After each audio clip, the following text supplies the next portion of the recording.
Welcome back, everybody. Here we go again.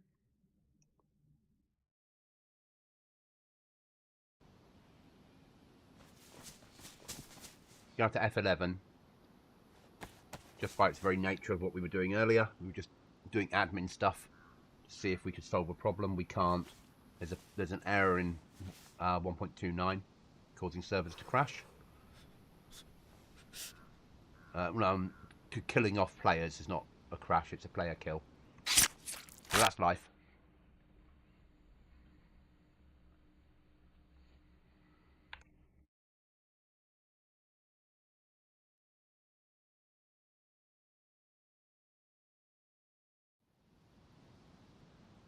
So here we go again, guys. First thing I need to do is purify my bandages.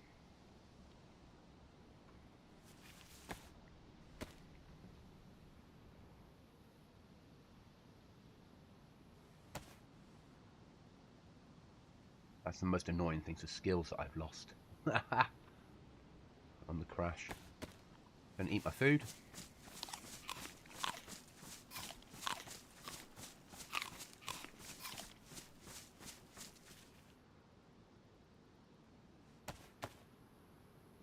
And I like to have my stuff there. Other people do it differently. Some people have gun as primary. I prefer my primary to a knife. I play a more survival game. And then my secondary is my main weapon. And third slot is I don't very often carry a backup weapon. When we get up to 10 slots, I tend to have water at the very end. That's the least popular thing. And then my bandages, because I can reach them quickly, because I've got long fingers. And then I switch back to, same at the beginning, 1 knife, 2 primary weapon, 3 secondary weapon if I'm carrying one, 4 normally a food item.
Yeah, losing all those skills I had. Oh, it didn't lose them, or did it? Didn't lose them. It just reset my player. Very strange.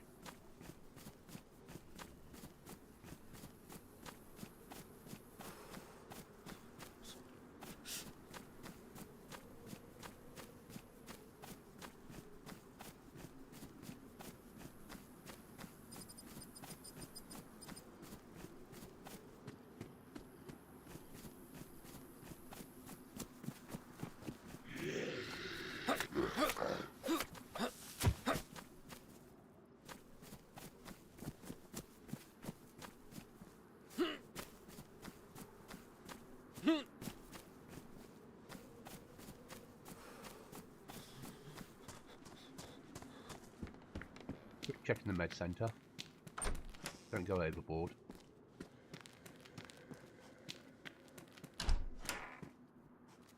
I'm more interested in the bandage than anything else.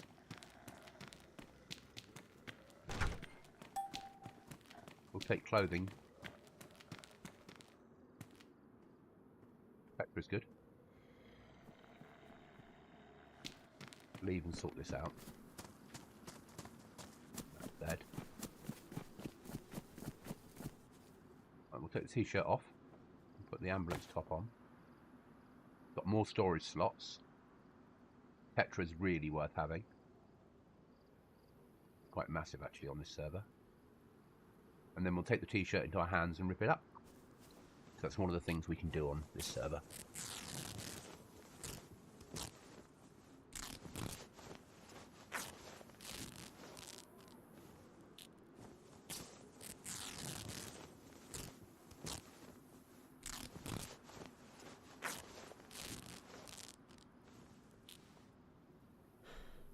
And we'll put that in there. We'll need a fishing rope. Server's just restarted, so we are got quite a few hours ahead of us before night time again.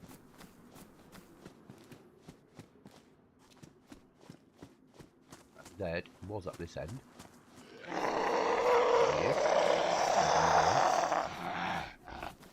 They're quite screamy now, but they're not overly a problem. At least it's not raining.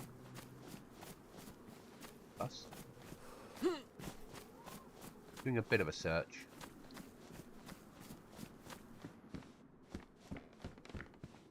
And we don't need a spare sleeping bag. Hi, John. I had the bug happen to me, so I died. Oh, food's worth having. Now we'll swap that for the quilted. Quilted, we get the storage that we need. I don't like the colour, but it'll soon get ruined and the colour won't matter.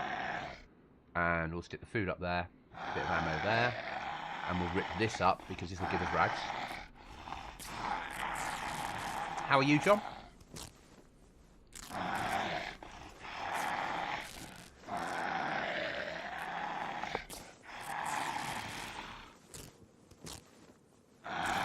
You good?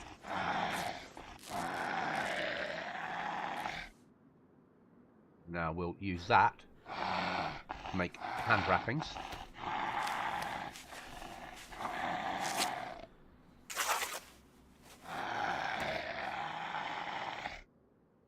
That problem solved. And we'll move our bandages to the end. We'll deal with this zombie. Fine. Just that last house to check and then we'll move on.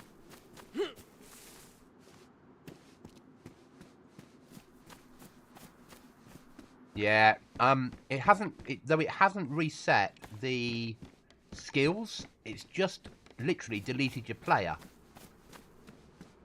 Interesting bug, really interesting bug, because I can't solve it.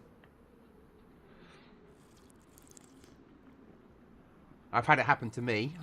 Some of others have had Chuckles it happened to. Walkers it's happened to. A few others it's happened to. And it's happening on other servers throughout everywhere. But BI are aware and are scratching their heads because it isn't happening on vanilla. And of course we all have different mods.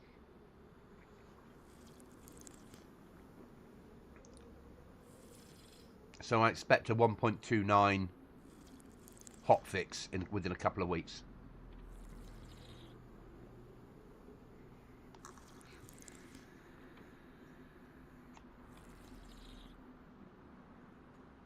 Or somebody will do a mod that stops it happening.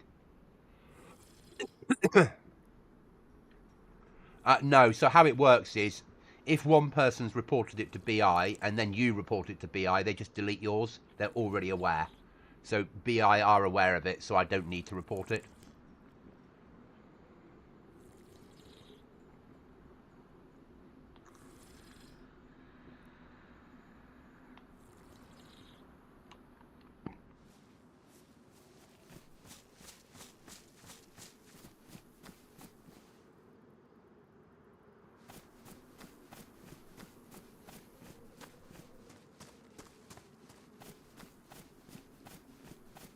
Been pricing up, John, the new house today. Well, the furniture for the new place. because I don't own any furniture, and when I do buy in the summer, I need to know roughly what everything's going to cost me. And so far, I'm at £10,000. It's scary. Literally to kit out a 2-bedroom flat. Because I don't want rubbish.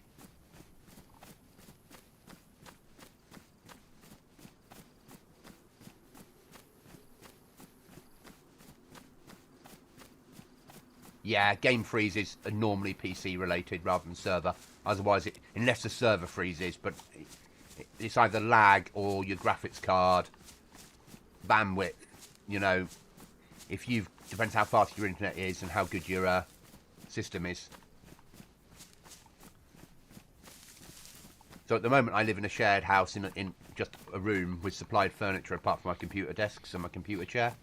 My computer chair is going with me because it cost me £600.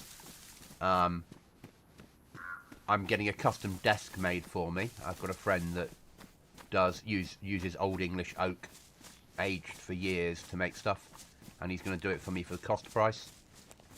So made to measure, Old English oak desk will become my new streaming desk. The geek room.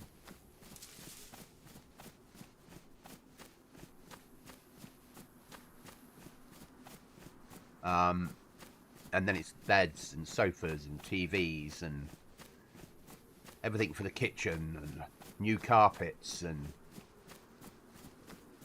soundproofing and scary.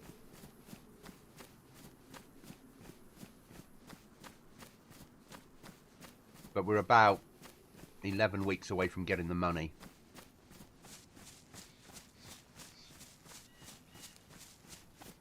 Yeah, once I've bought the house or the flat, the apartment, once I've kitted it all out, I'll do a virtual tour probably for everybody. It'll be a look, I've done a thing.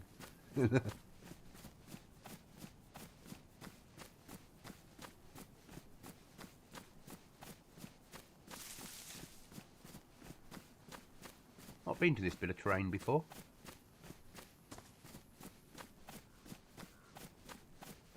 Oh, I know where I am. I have. I'm up high, aren't I? I'm on the top where the helicopter crashes.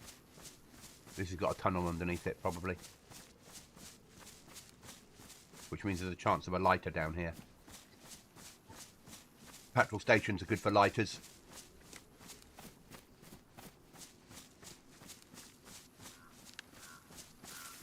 And lighters will work when wet.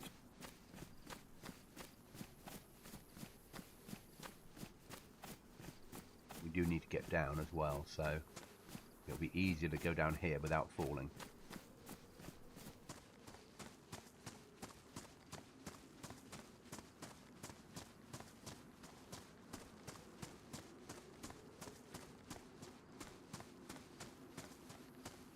I'm not. I'd be more proud if it was a 1,000-meter kill, if that makes sense. Sounds horrible.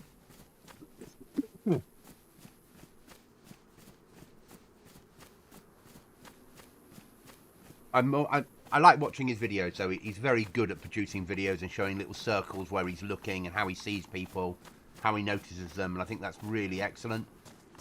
That side of it, really good. But a kill's a kill's a kill. You know, I think proud's the wrong word. But it's a PvP server. Anyone that makes a kill, well done to him. And that can be a kill at point blank range, or it can be a kill at maximum distance. And I hope it's teaching players, because there's more killing happening on this wipe than it ever has before.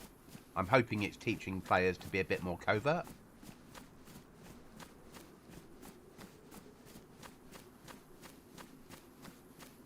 You're always going to get one-tap kills on survival servers because because everything's coming in buggered. You know, everything's ruined. We need food. Right. You need to have a tin of tack back on you, mate.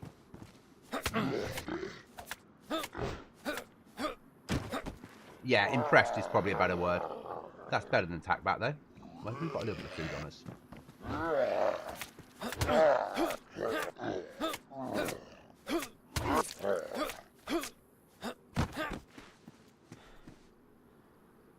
5.6 stuff. Now we will replace that with that because the bandages are for fishing. Sorry, the rags are for fishing.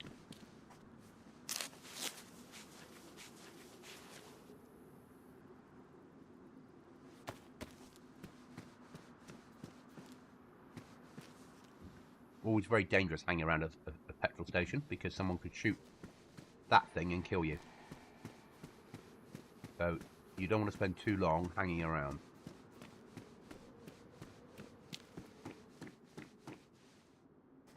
Look for a cigarette lighter.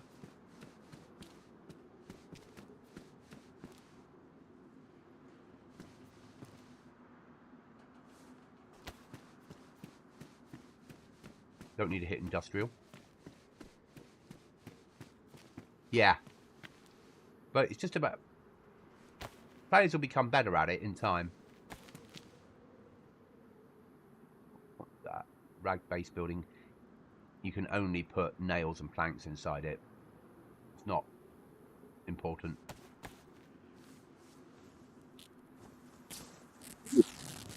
It is important if you're looking for rags and nails and planks, because you can carry them in no space at all.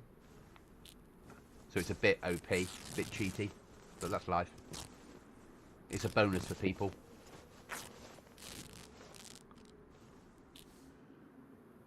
That's good. So that can go there. We've got a sweater here as well, haven't we? Put that into rags.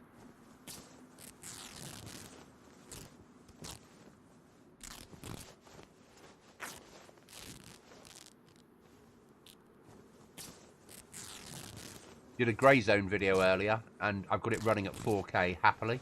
I'm quite impressed. So I can stream that at 4K, which is nice when I want to break from this.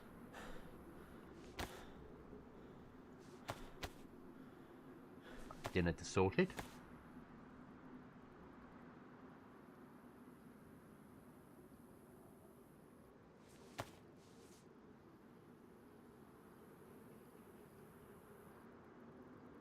We don't need 2 mags of the same type, but the ammo's useful.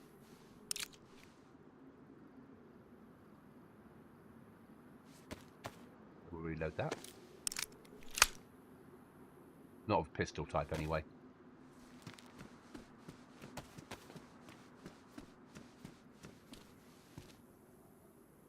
Stay clear of him, because he's got a hat on, and we all know policemen with hats aren't good policemen to be around. Wouldn't you agree, John?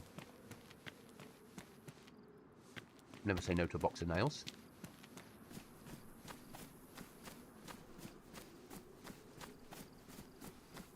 Then we'll check the hut over here in case there's a shooter in it.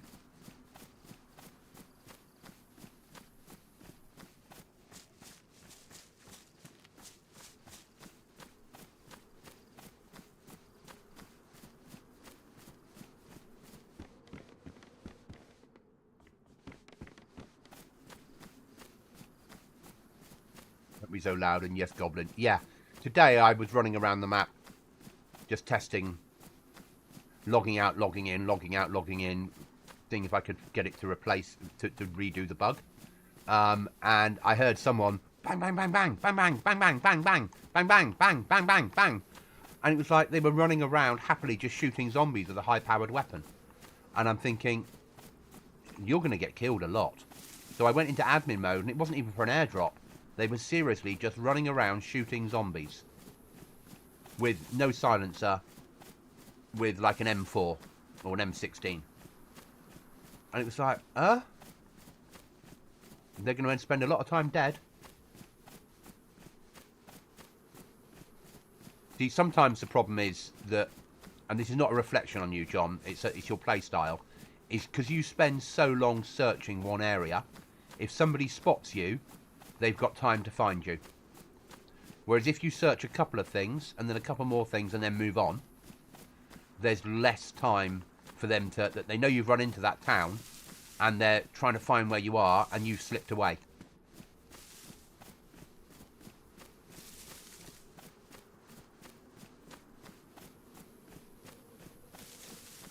So sometimes a better... Yeah. So sometimes the better way of doing it is not to spend a long time in one place and search everything. Sometimes, because you've got just as much chance of loot wherever you go. Loot spawns in when you're 300 meters away from it. And when you move outside of that 300 meter radius, it despawns. Yeah, bound to be, because you've always done it.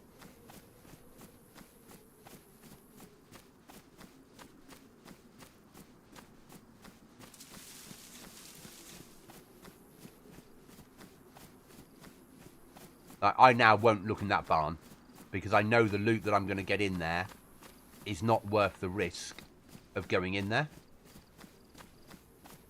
Here, there's less of my body exposed, so it means they have to be a better shot at distance to go for my head. Yeah, PvE servers completely. People are lulled into a false sense of security. And because I now want to open this tin, I'm going to pick my space to open it.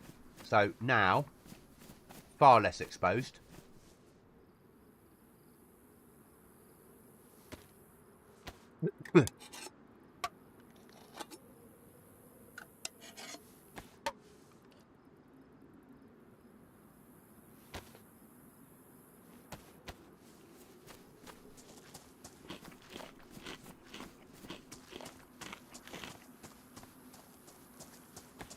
And we move on.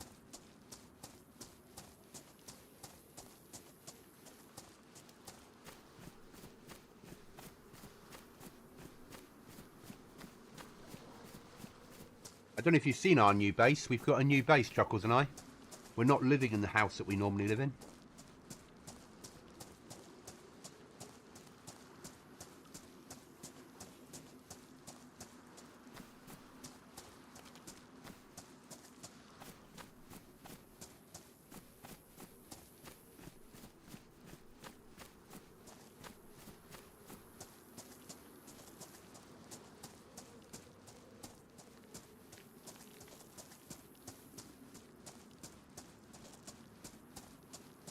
I think, what are we up? 3 or 4 doors metal?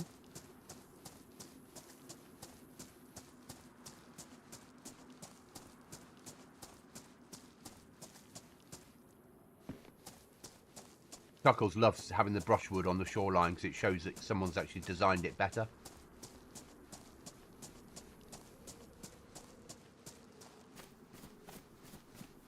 See, again, you'll learn. That's a skill set you had to learn because you came from PvE. You know, with PvE, you don't even have to have locks on doors if the server rules say no raiding.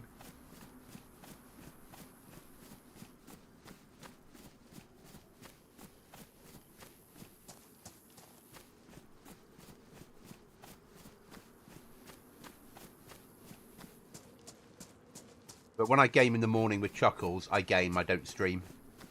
Because it's nice just to have a headset on and have a chat to him for like 4 hours, because it's his late at night and it's early for me. I get up, make a coffee and game from like 6 o'clock to 11 o'clock in the morning with him.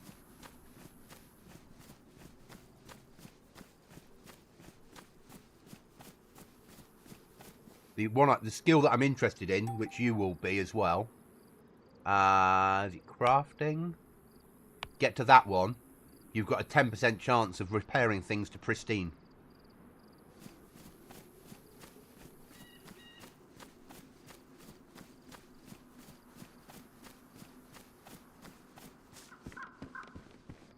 Maurice, we'll have them. Which is just rebanded box of cornflakes, let's be honest. But still.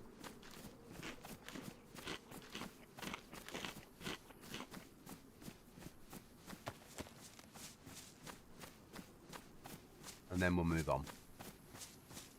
Now, it's tempting to make your fishing rod now. Don't want a short stick. Don't be so stupid, Goblin. I'm on a long stick. There we go.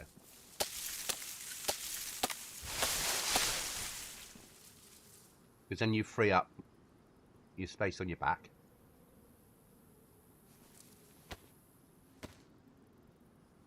Or you don't. You take up the space on your back, but you free up the slots. Yes. 100%. Move that up down there. Emptied while we're here to make the hook.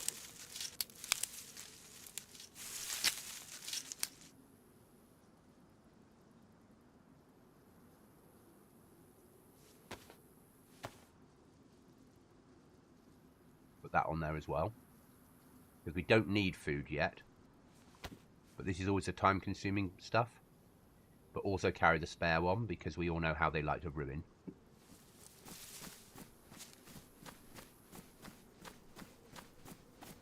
What I'd like is a mod that allowed you to take an empty unknown food can and stuff it with 20 worms to make it into an unknown food can. See, I wouldn't. I'll leave worms until I have to go, because that's the simple bit. But that's me.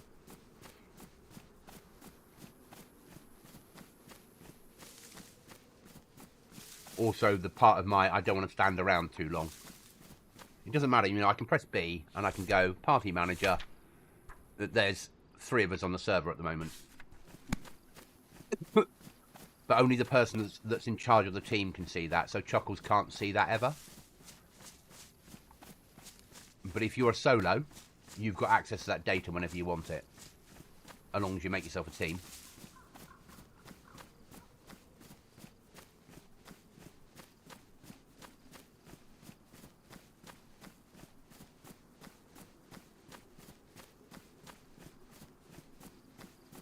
I don't have a map on me, but I'm trying to learn the map. I know where I'm going to get home. I know what has to be done.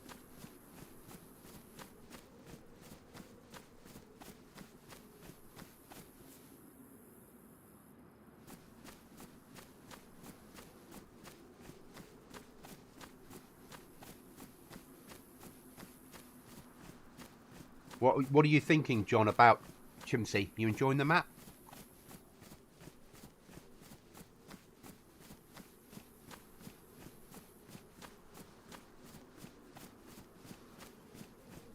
I think the map's amazing.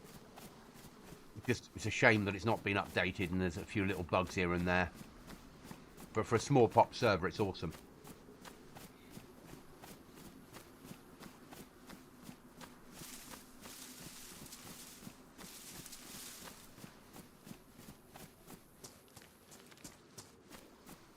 We'll check that boat in case we get something useful.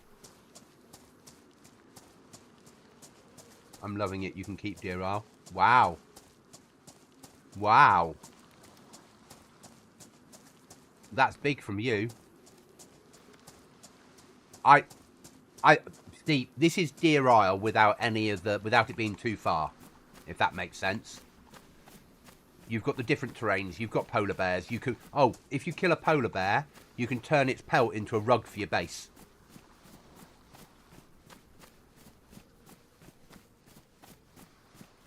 If you go up into the Arctic, you can go polar bear killing, or up into the snowy area. And then you can have polar bear rugs.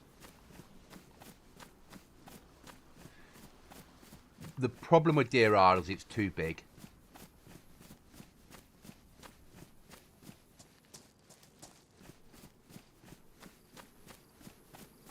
Where are we going?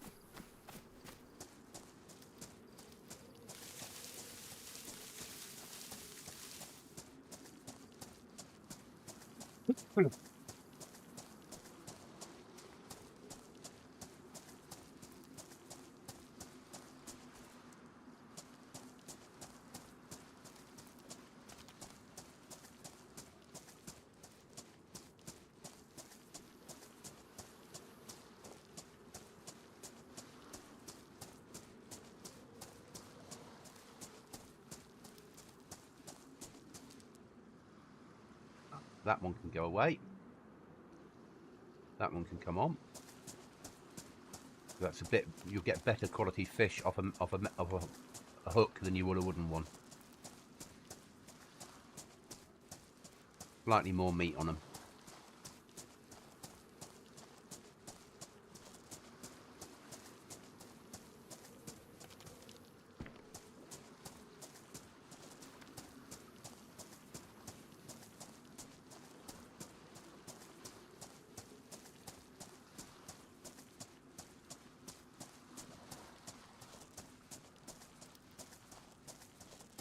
No, it's a perfect map for a small server.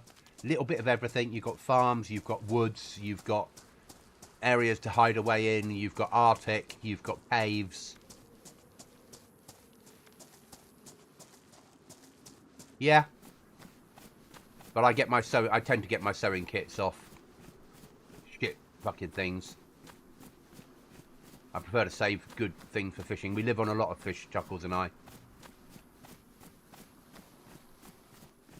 Fish seems to be our primary source of nutrition. Now, I wouldn't spend ages searching this building.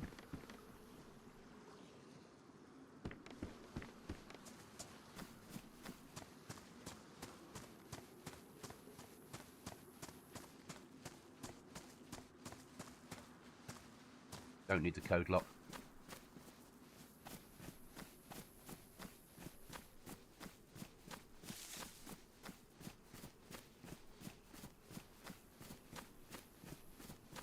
Nails, yes, because I've got a lot to do with nails to finish off the build I want to build. Code locks, we've got enough now.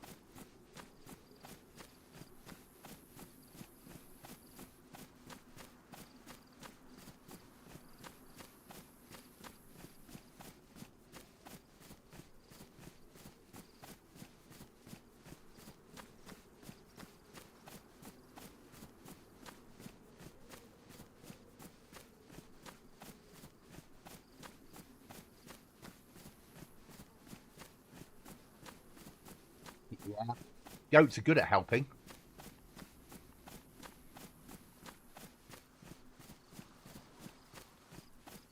That'd be a good base island. Because getting logs out there is a nightmare because you can't. But if you could get logs out there, that would be an awesome place because you could shoot people on that bridge.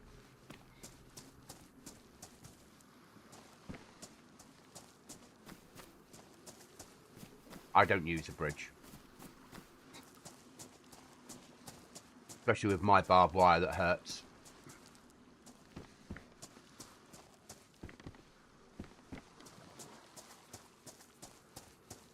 Yeah, I'm not a fan of river fish though. Sea fish. Yeah. No, I didn't have fish last night. I had a doner kebab. I had a German doner kebab for my takeaway of the week.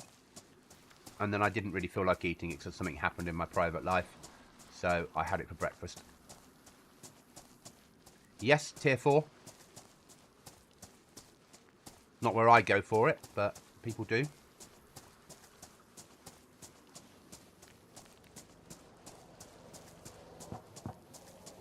Heli crash.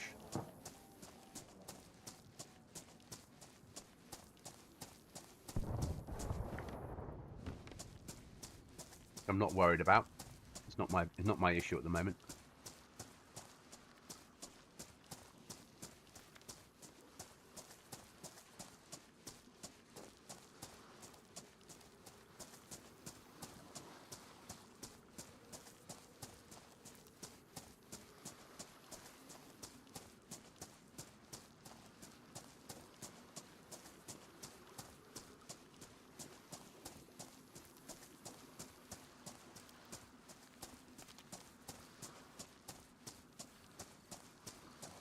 I let everyone else fight over that island. I have other places I go.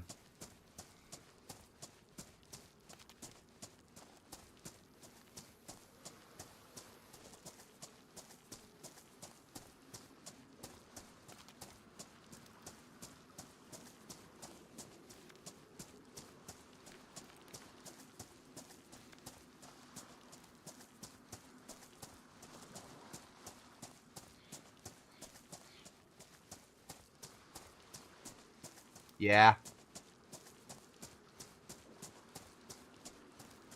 I'm about to won't be till tomorrow, but things are about to become harder on the server from tomorrow.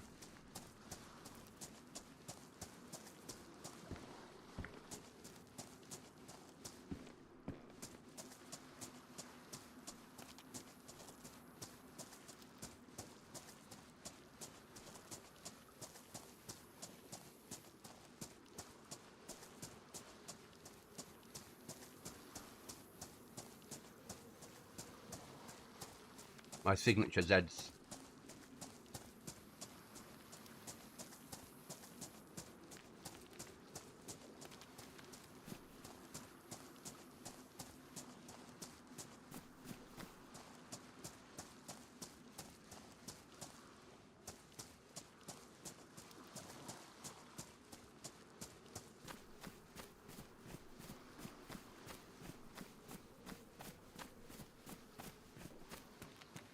At least it's one we can look at this time.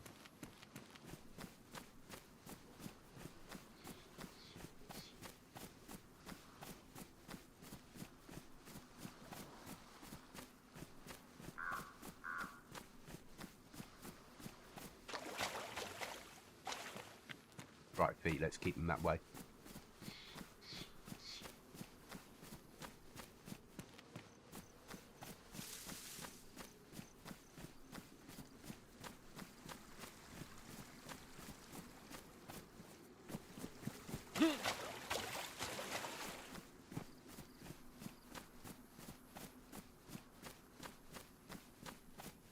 Now this town is dangerous.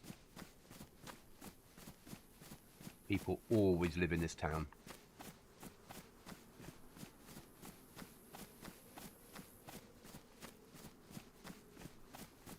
And that's not me saying I know people are living here. I only know where one base is, and that's because I nearly walked right into it.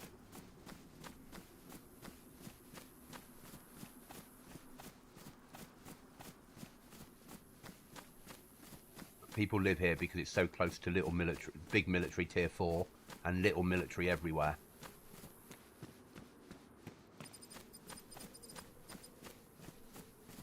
And I get that. I understand that.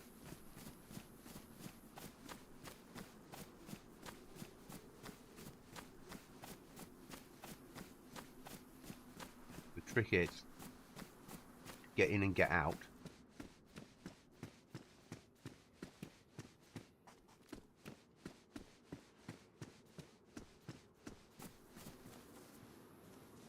Without getting caught. Past C, is that a Leopard or Abrahams? It's an Abrahams, it's in the US cam.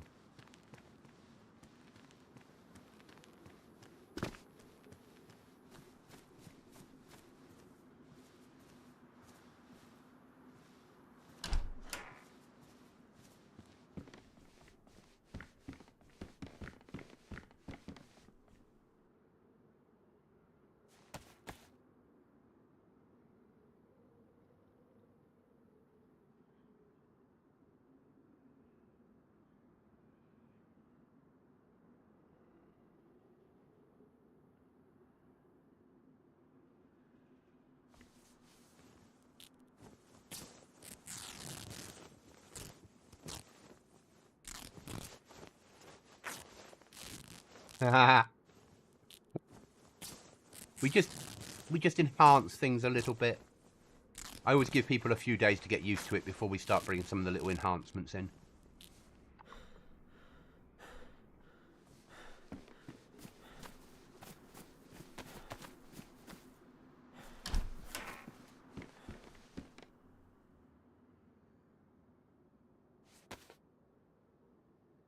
First thing I do is pour that away so I don't drink it. And then because of where I like to structure things, I like to have it there. Everyone has their own preference for how they use the inventory slots. Now the tents are historically harder because of Zeds.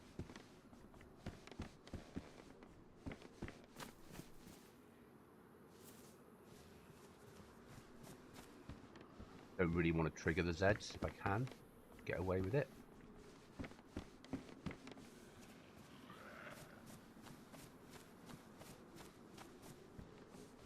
They've got nothing on them I want. There's 6. No, come back.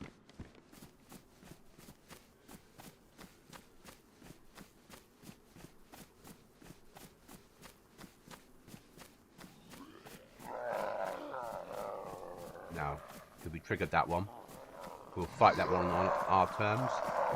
Pull away. Circle round.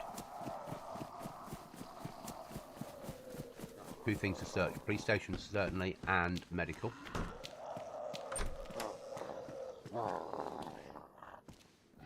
And vet. Thank you.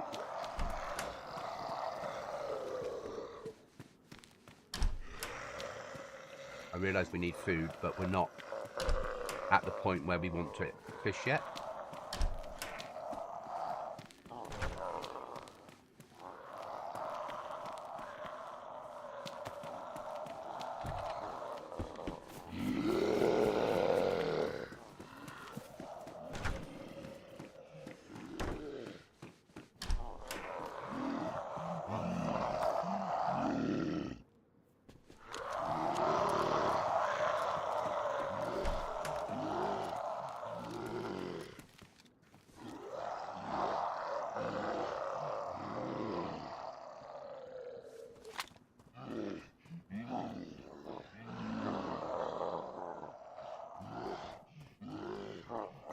Canvas bag would be excellent now.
Yes, it is.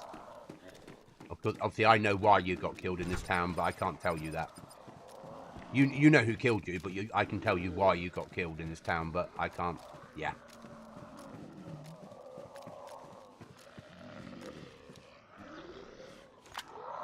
The fire lighting problem solved. A bit of 9mm. That's always worth having. I'd like some shotgun ammo.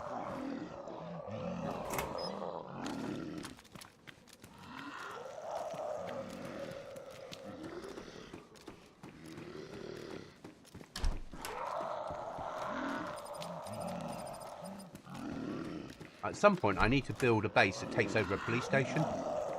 Because one of these, you'd have so many places to put storage.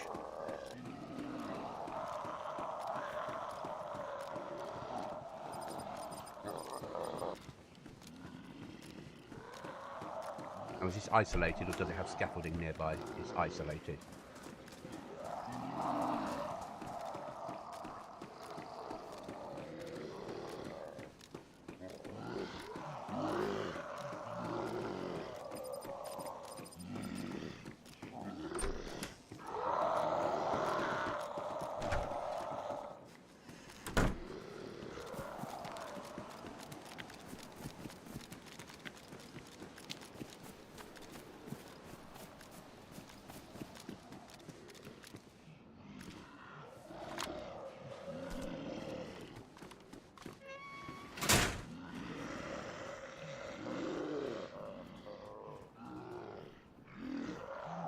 No, you can put 2 flags down. Remember, you're allowed more than 1 flag.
I know I'm bleeding.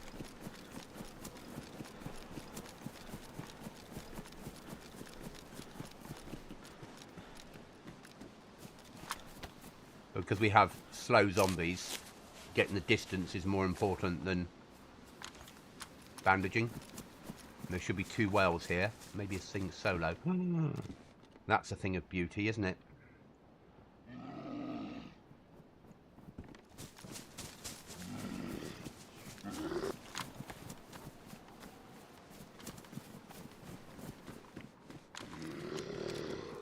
Come on. You can make it.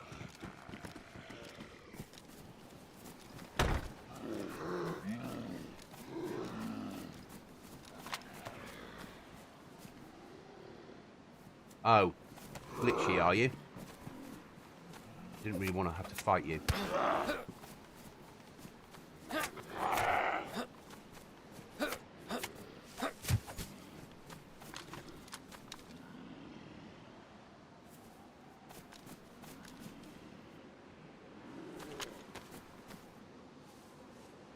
So on our base, Chuckles and I base, we've put 1 flag at the top and 1 flag at the bottom of the house.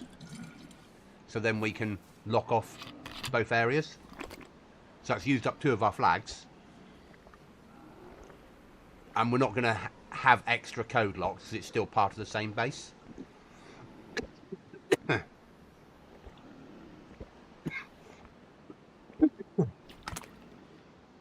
it means we can stop there being a problem with mines in the base.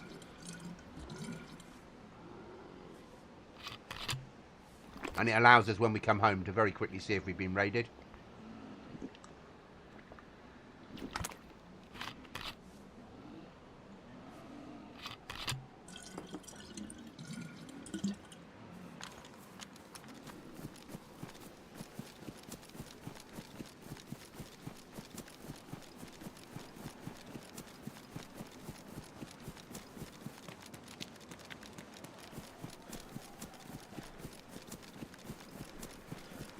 Now, I still realise that we need to fish, but not yet.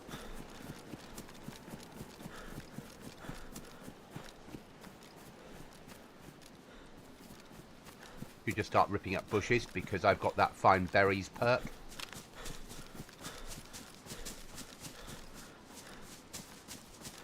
Oh, I found a mod today. I wouldn't put it on the server, but it's so clever.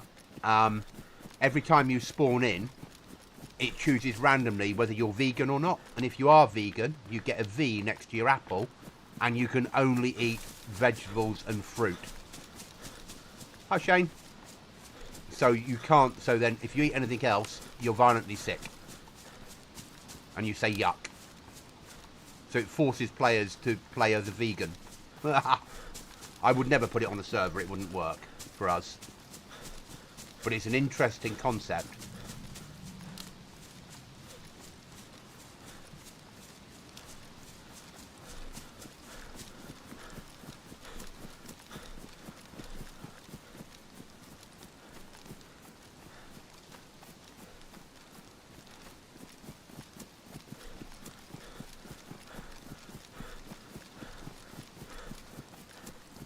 An F11 moment, yeah. But you can turn off F11. Or have people spawn in without a knife.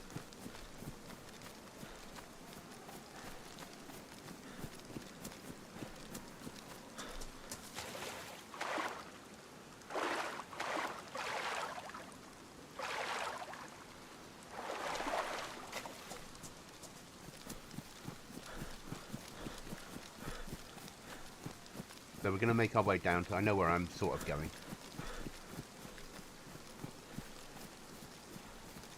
Yeah. So good, mate. How are you?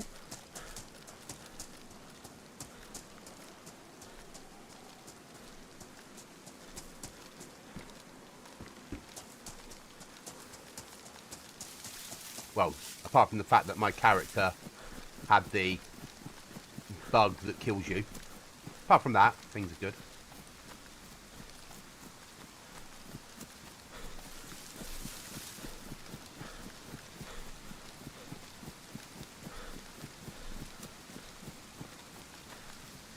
done without the rain. This would have been a damn sight easier if it hadn't been raining.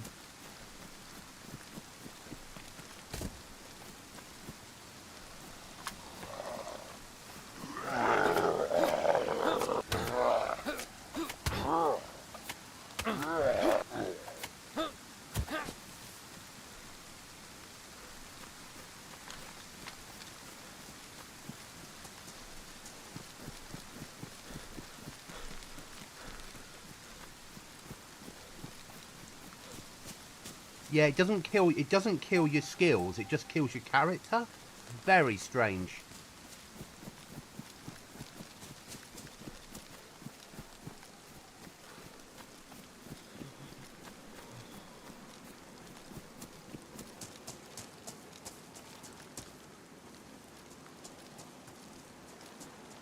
Yeah, it's too cold for doing what I was going to do. I was going to swim across.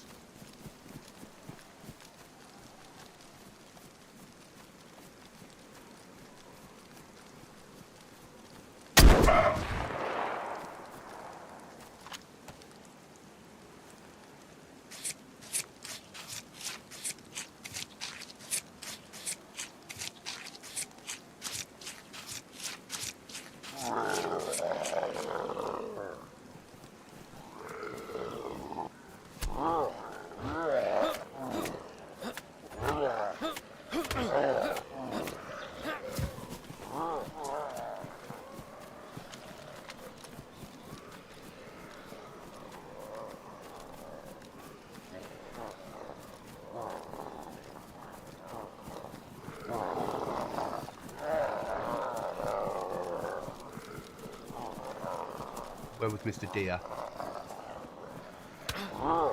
That'll do.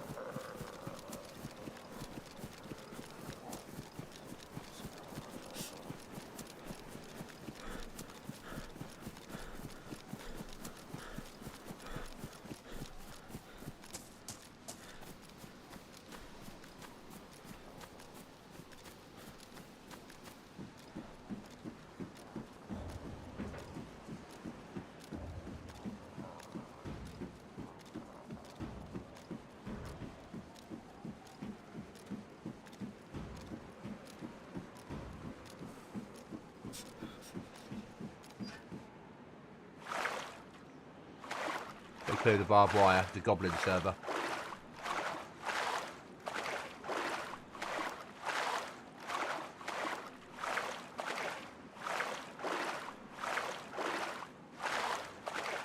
We don't have to fish now.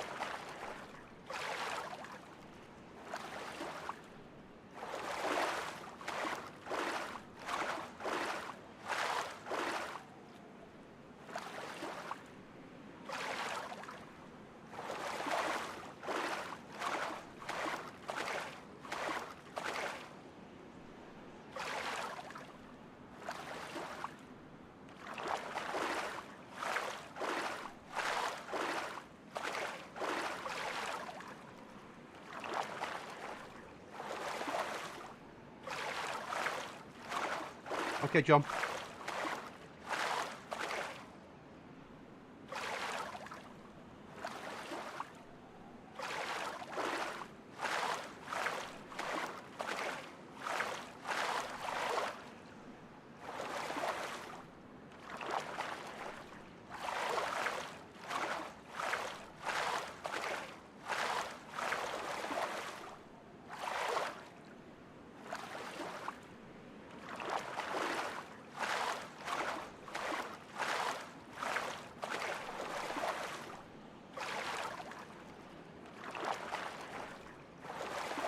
In all honesty, I could have stabbed that deer to death.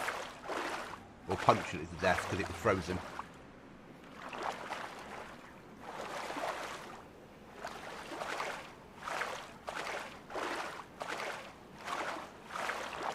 And if I'd had more time, I'd have made some sewing kits. But we had lots of friends turn up out the woods.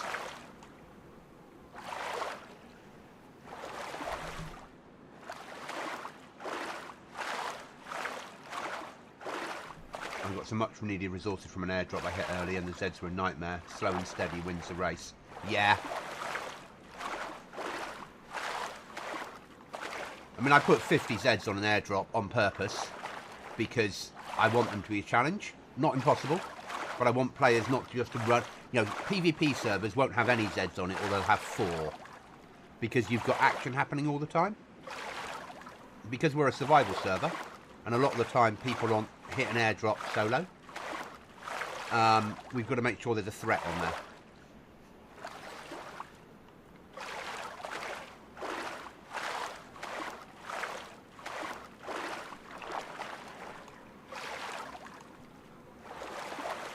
And I've made it military Zeds on purpose, because they're harder.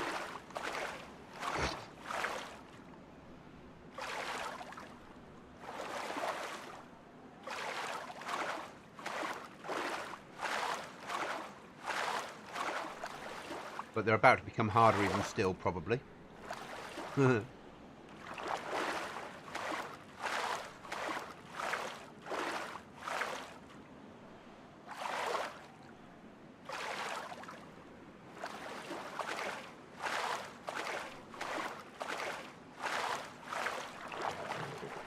Yeah. And I want, unfortunately, I want players thinking like that.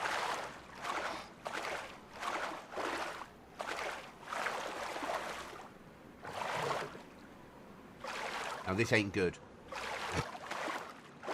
Raining. And we need a fire to cook the food.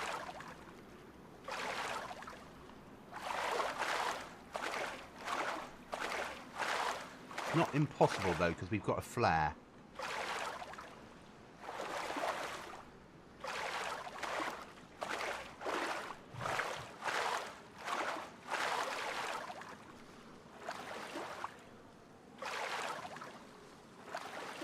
Yeah. Risk versus reward.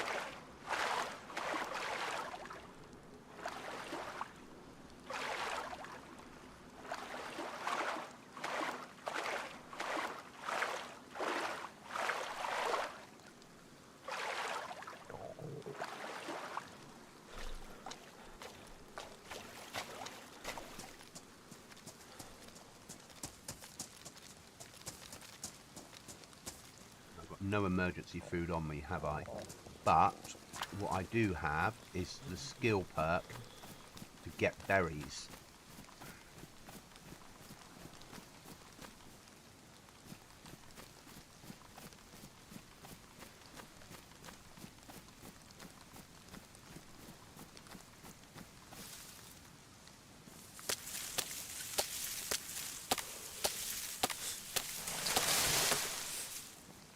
There we go.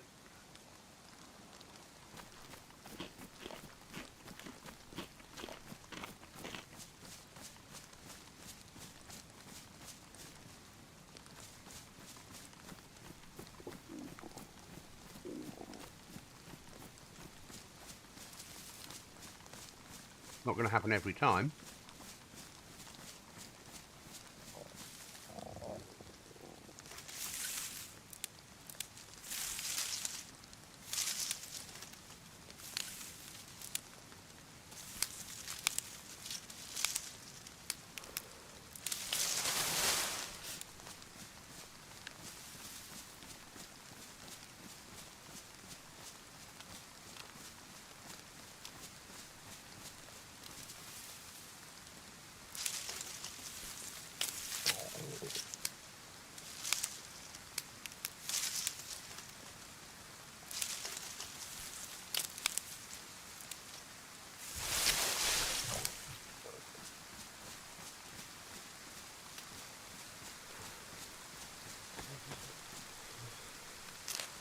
Love to ruin them.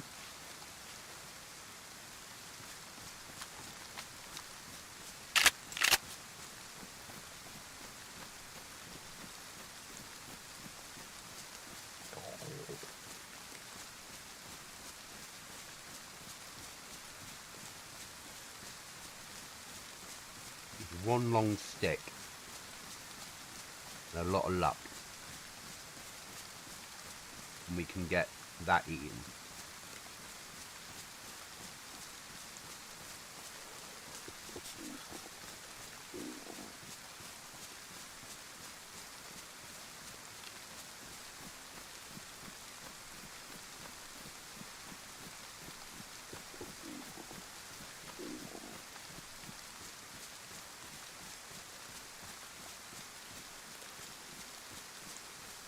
We've got tetra on us, so we could potentially eat it raw. Just rather not.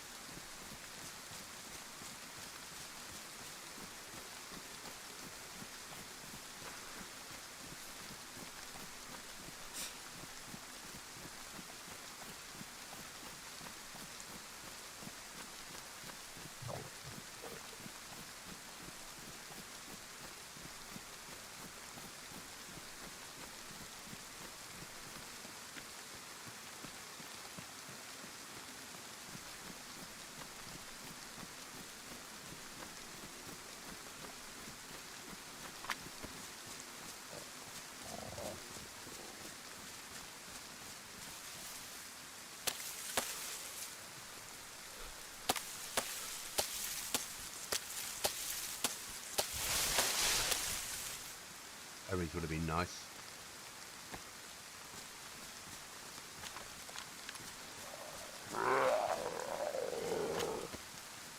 That works to our advantage.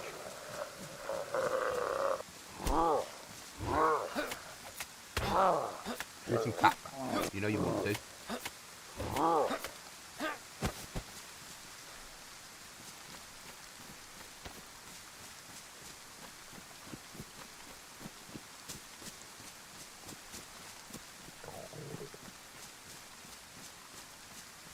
The emergency procedure now. I need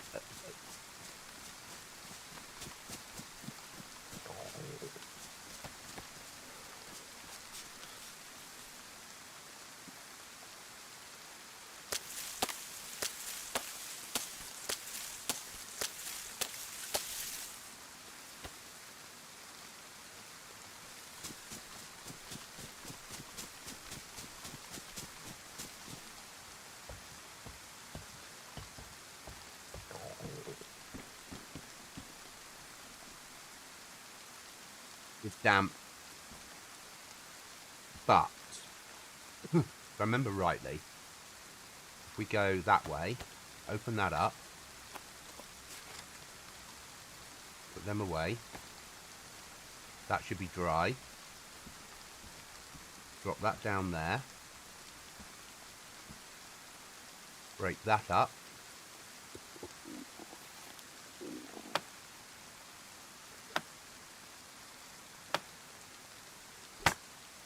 that on the floor, pick that up, and need to take it into this corner. That's better. Now we light that.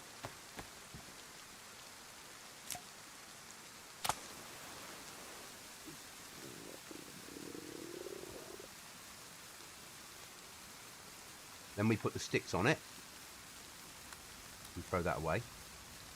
Take that one off. Get that fishing hook off. Break it down. Welcome back, John. Put the rope in there. We'll worry that later. Sharpen this one.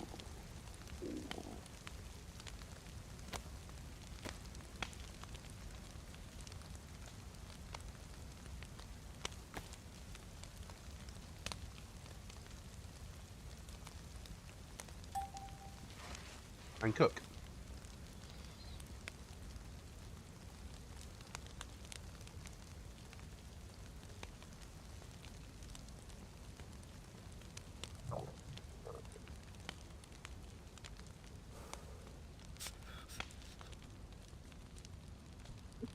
The Goblin emergency fire method in the rain.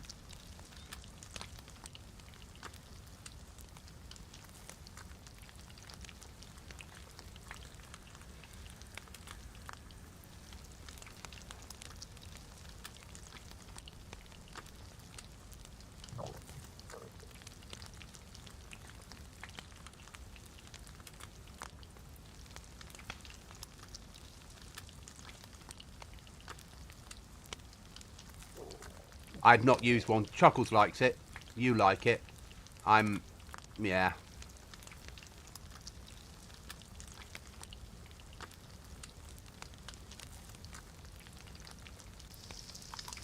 And we put that in there to keep it warm. break this one down. I want to dry out as much as possible.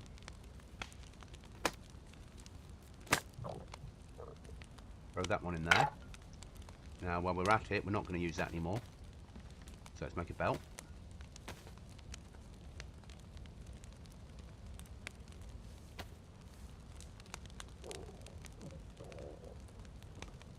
That's solved. Now we need to make more gloves.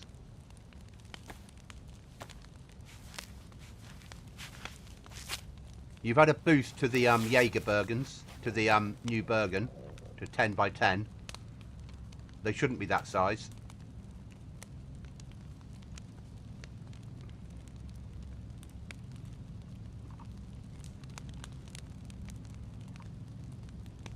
Ruined.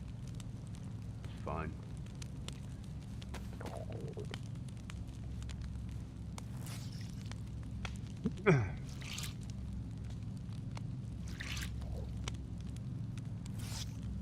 That bloody puppies I heard. Oh, God. Well, that was a waste of time, wasn't it?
This life's not going to go very well.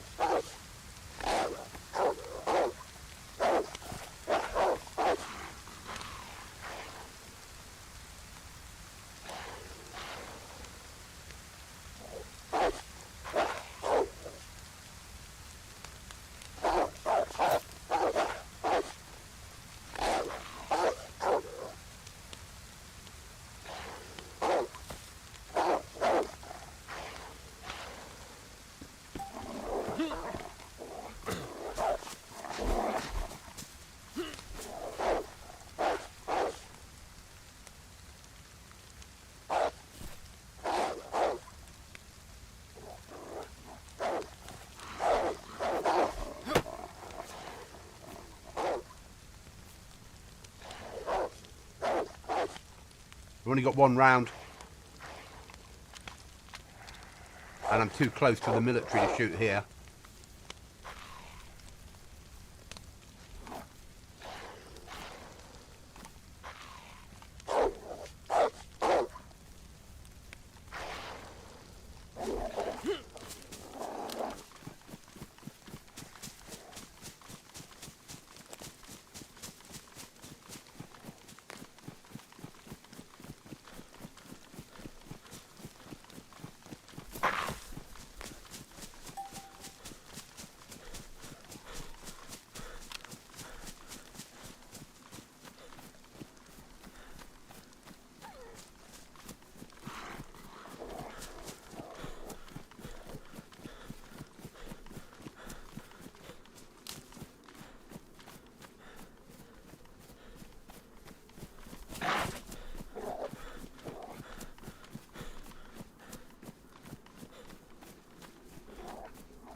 No such thing as getting out of puppy zone.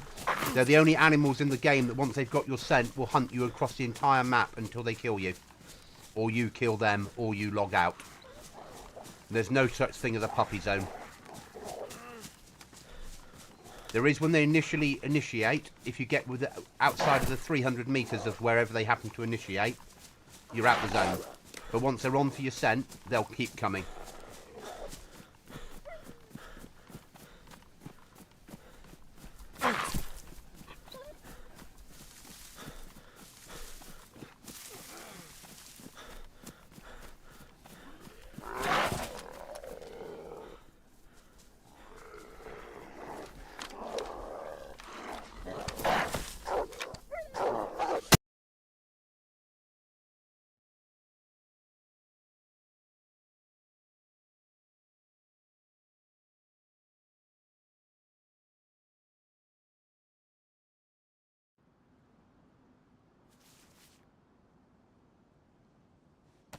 Now it stops raining.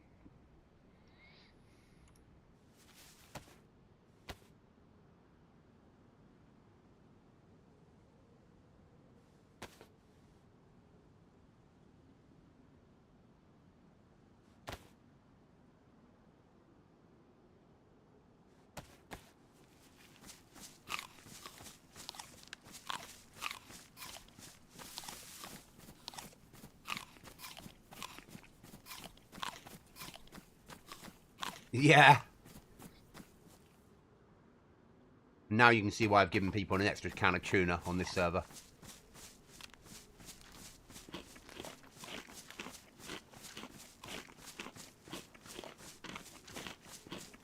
What's annoying me now more is...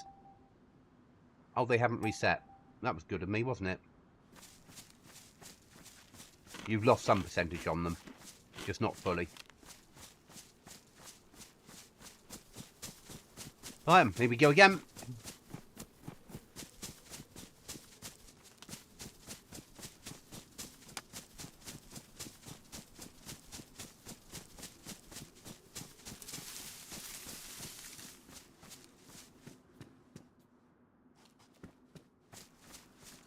Yeah, I know where I am. Military near here.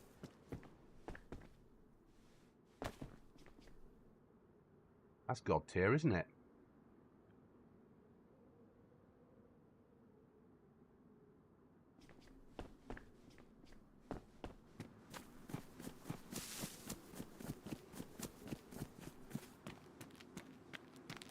Yeah, there is that.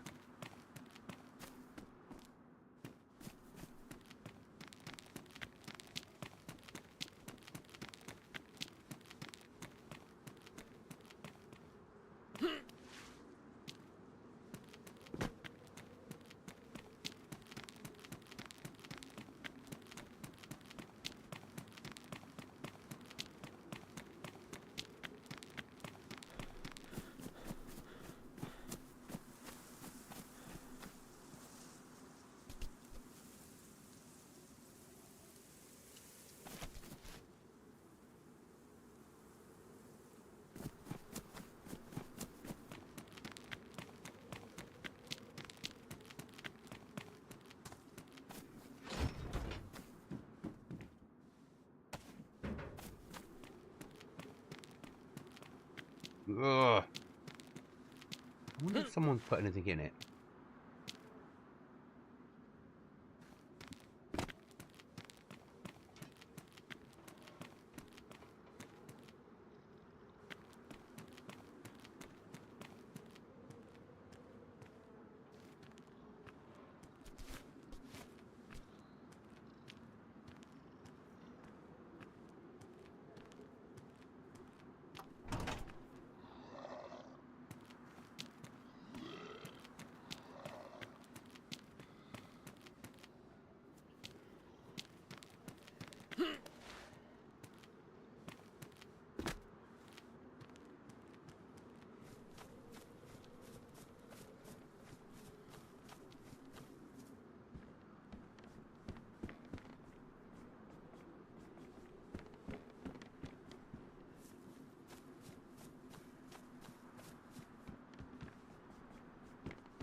I could make them spawn with something inside them, but that would be too easy.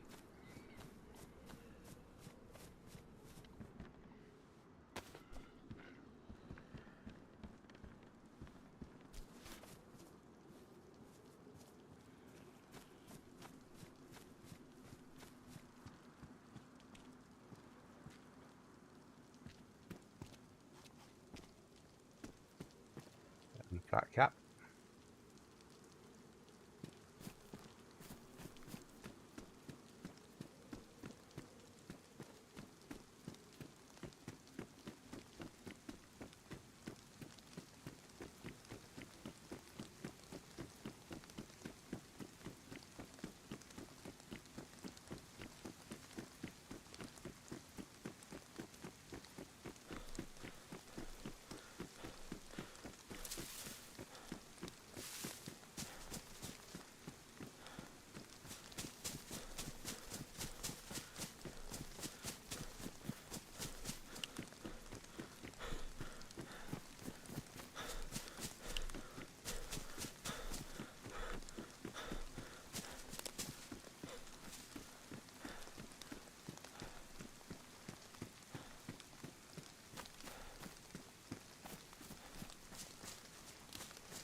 Yeah, I get that. But you'd like to find half a tin of food in one.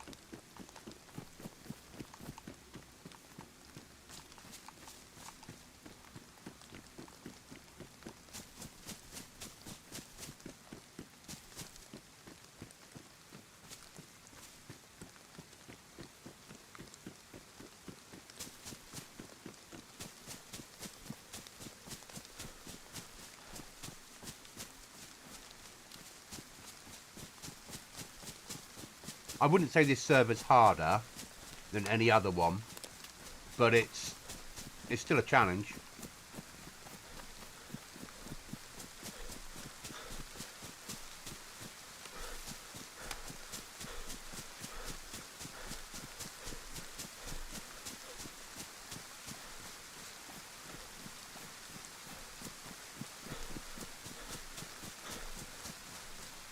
Yeah, I did one mission on Grey Zone.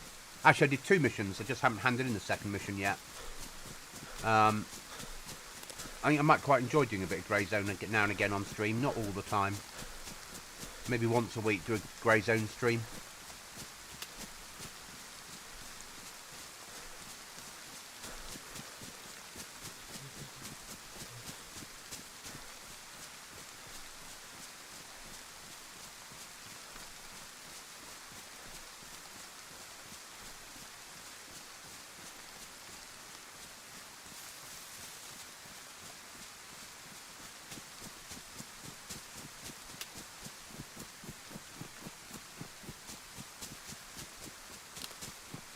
Shit weather for August, isn't it?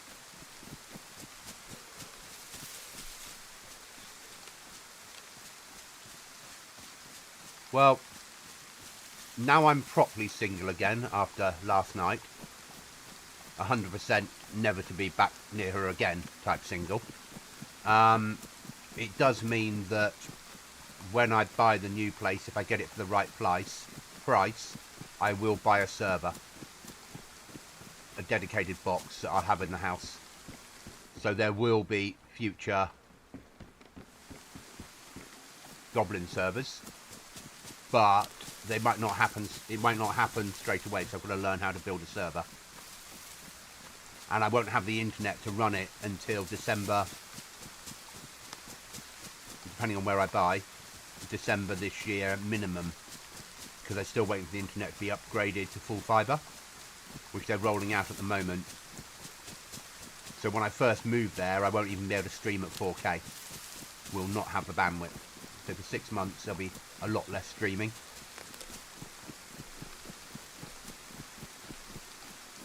Because streaming at 2K doesn't have the same appeal.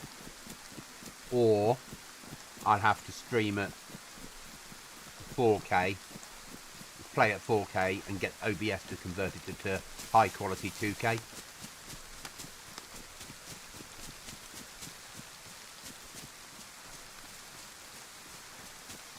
But if I get the place that I'm looking at, it's not sold yet, and it hasn't sold for 4 months so far because of varying factors. If I get that place, then once the internet gets upgraded, there might be some streams done at 8K. Because I'll have fast enough internet and I'll have an 8K screen in the house.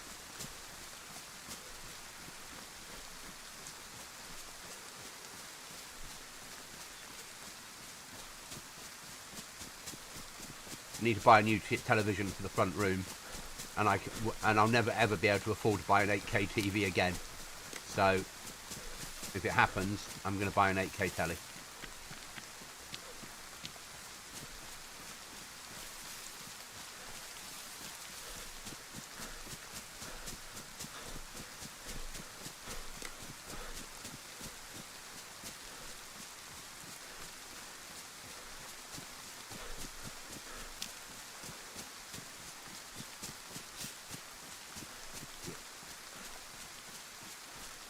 Mine was 16. No, 30, 32? No, not really 30. Well, Spectrum Plus. So it was 64K, but it wasn't, was it? It was only 48K was usable on it. But their selling point was this is a 64K computer. Yeah, not really, because no games came out at 64K. It's not going to be a good life either, is it?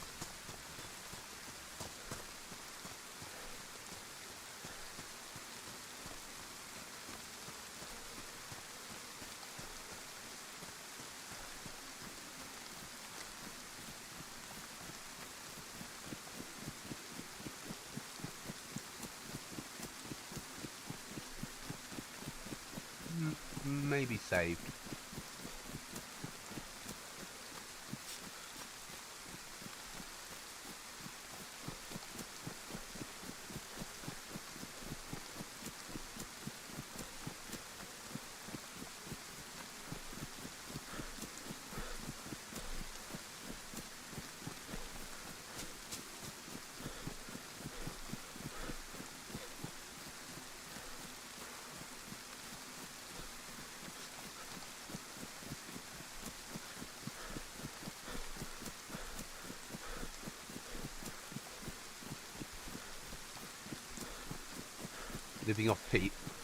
Living off picnic bars if we find them. And we're throwing away that. That's about as much use as a chocolate teapot.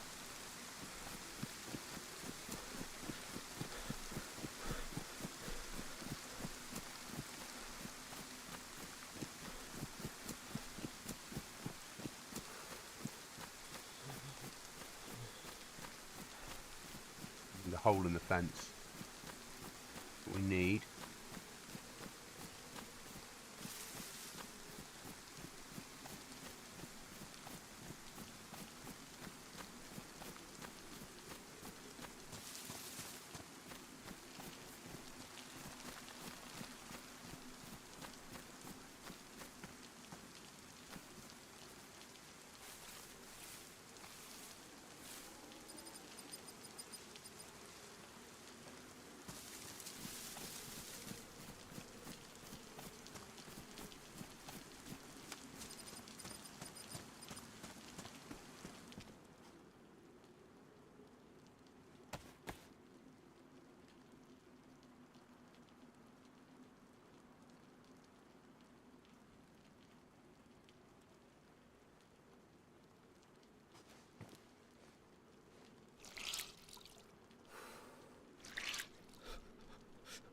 Yeah, 1K ZX81.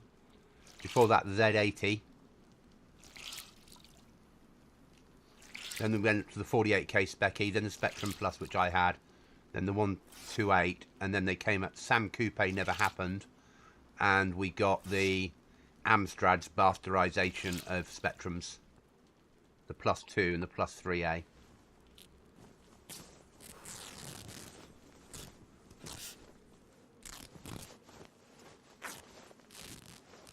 Then I joined the army. When I came back, I bought an Amiga 500 in the army. Then I bought a 600 when I left. Then I moved to PC.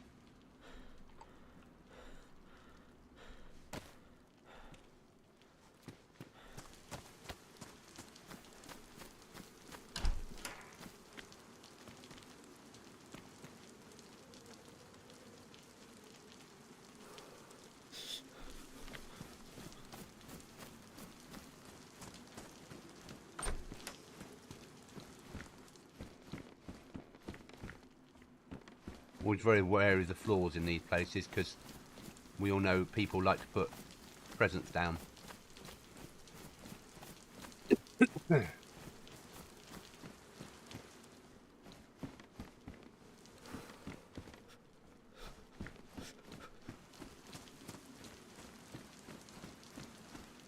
Never been in this pioneer camp before.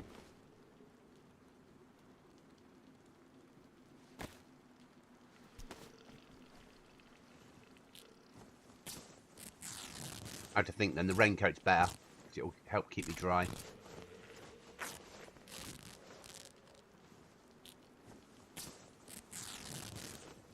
But that was a moment of what do I do?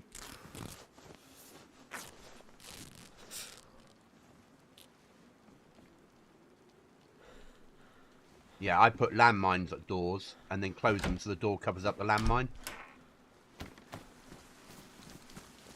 So you trigger it when you open the door.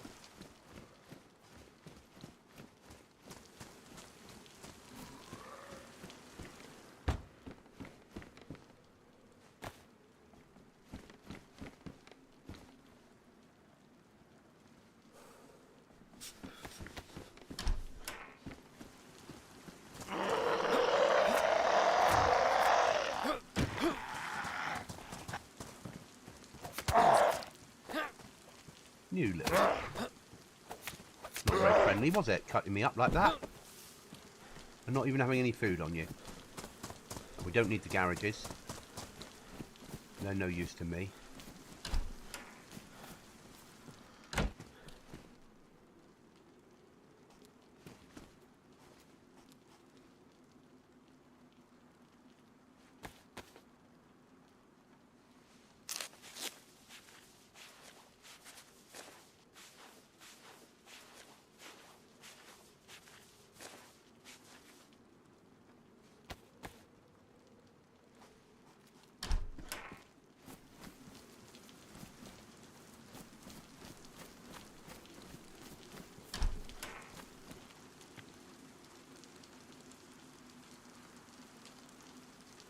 How many slots is that? 20, that's 24. Stay with the school backpack then.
Hello, Mr. Swan.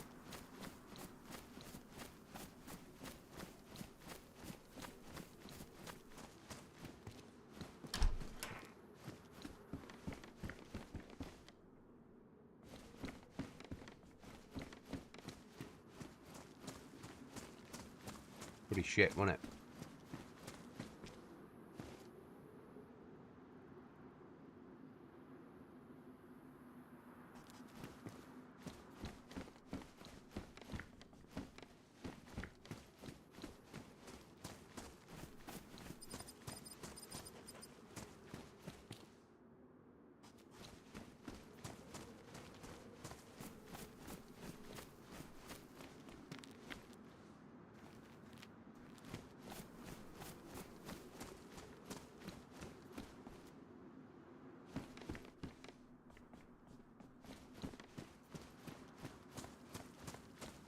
Oh well.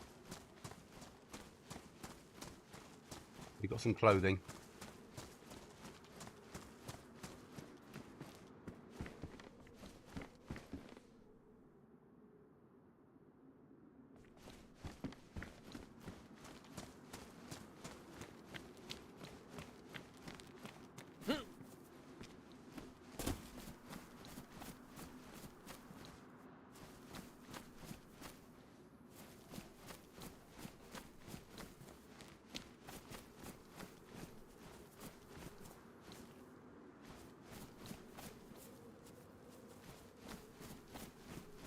Hi, Hugo.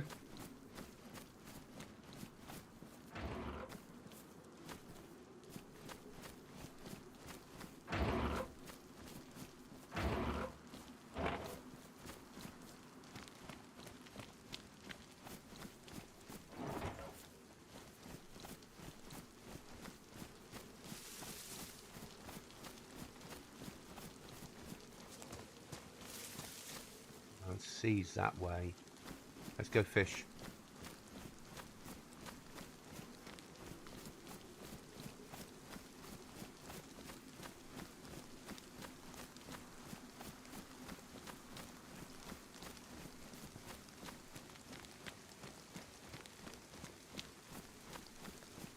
Hopefully there's a well in here. Otherwise that's going to be 2 lives that were a waste of time.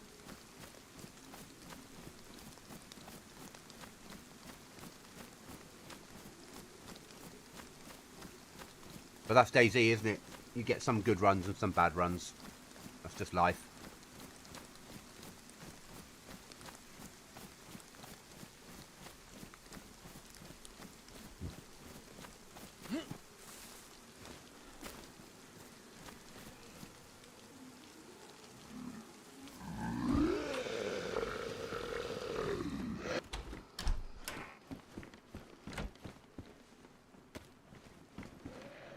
Dreamer loot.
Oh, I've got to wait for my stomach to calm down, haven't I?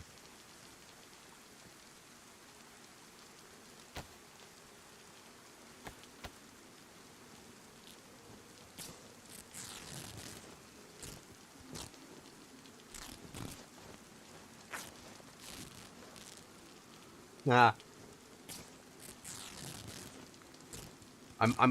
I think I found a way of making airdrops harder without putting more Zeds on them. And not bears or wolves. So I could do that.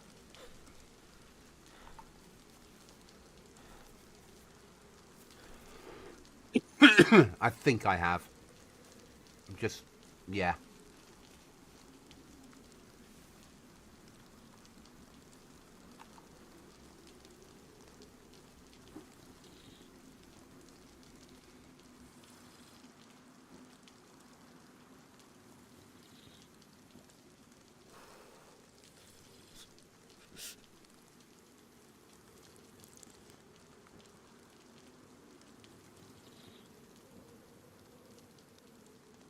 Oh, stomach of.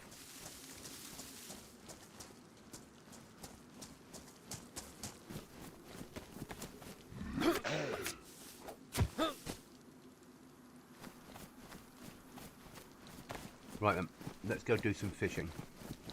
I've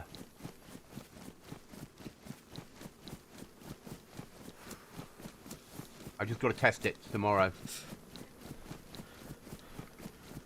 And then I'll have to God mode to a airdrop to see whether it works or not.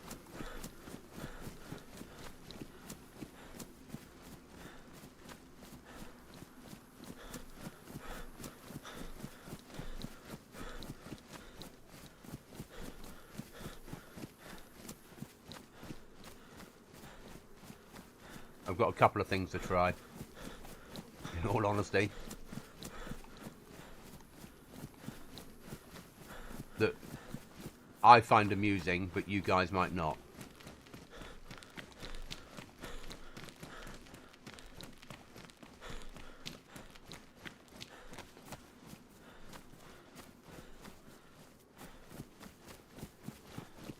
I don't actually care about industrial at the moment. We've got enough nails at home.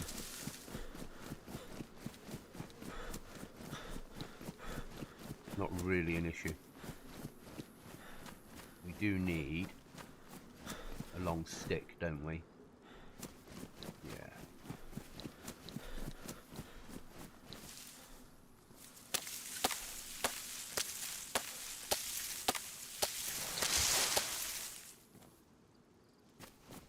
Cool.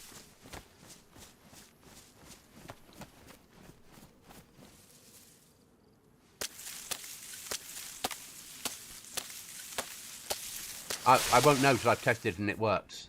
And I'm not going to tell you.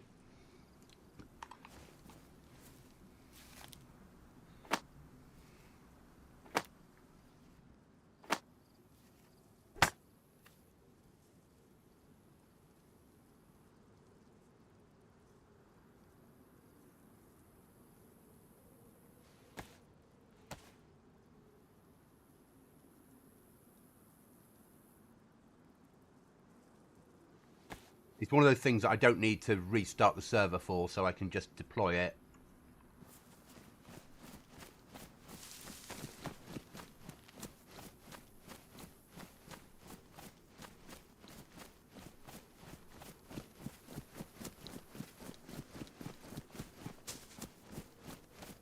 Might not. No, might not. It's code manipulation. Don't always go according to plan.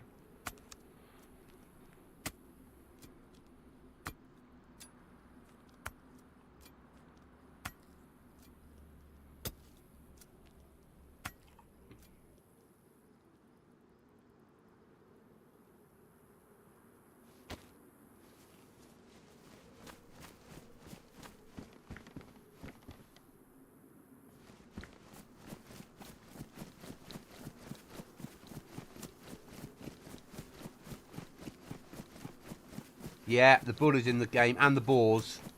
The boars will charge you as well. Actually, all the cows will charge you, because I can't just choose one type of cow. They're all the same. How I manipulated the code was just by changing the behaviour of the herd to the same behaviour as a bear.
So they won't roar, but they'll run at you and they'll headbutt you. I just never thought it'd be so easy.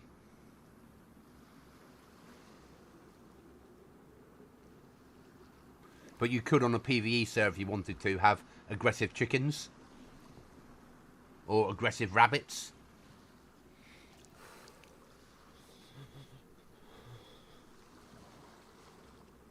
And you could make the bears run away from you like deer do.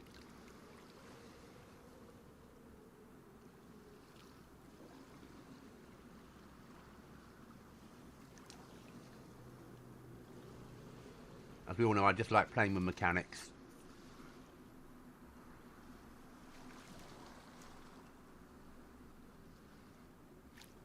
I was trying to learn how to actually write the code.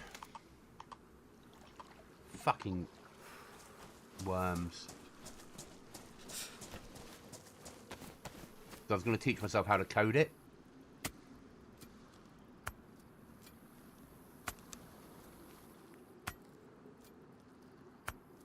But when looking up how to code it, I found a way of doing it without coding.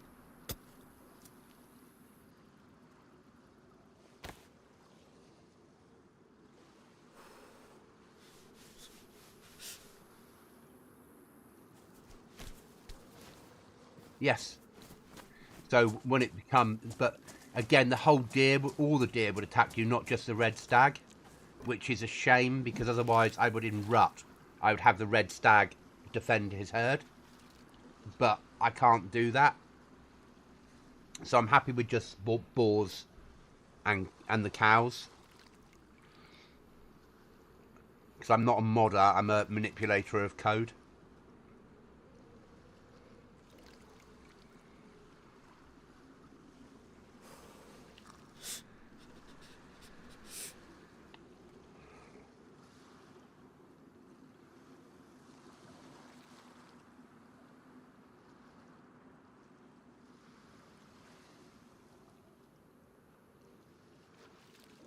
You could probably, with a bit of work, give the boar the same aggressiveness of a zombie.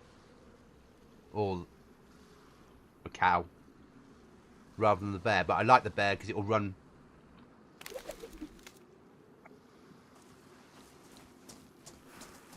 It seems to be one of those days where these bloody animals, these fish, are taking the worm.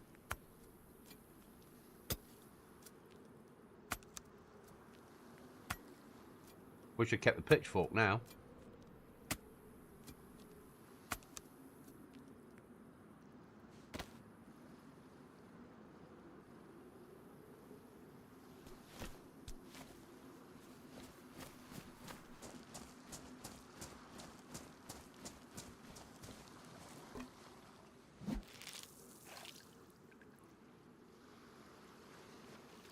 But I'm going to do a video, a YouTube video on how to manipulate the code in DayZ for server owners.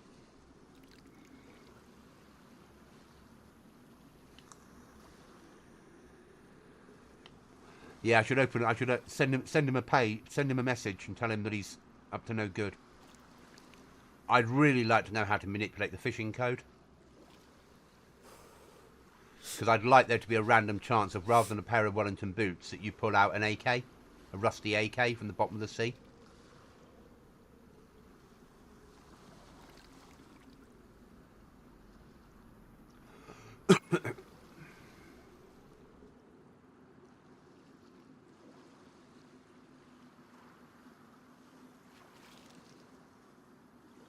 No. Not going to happen, is it?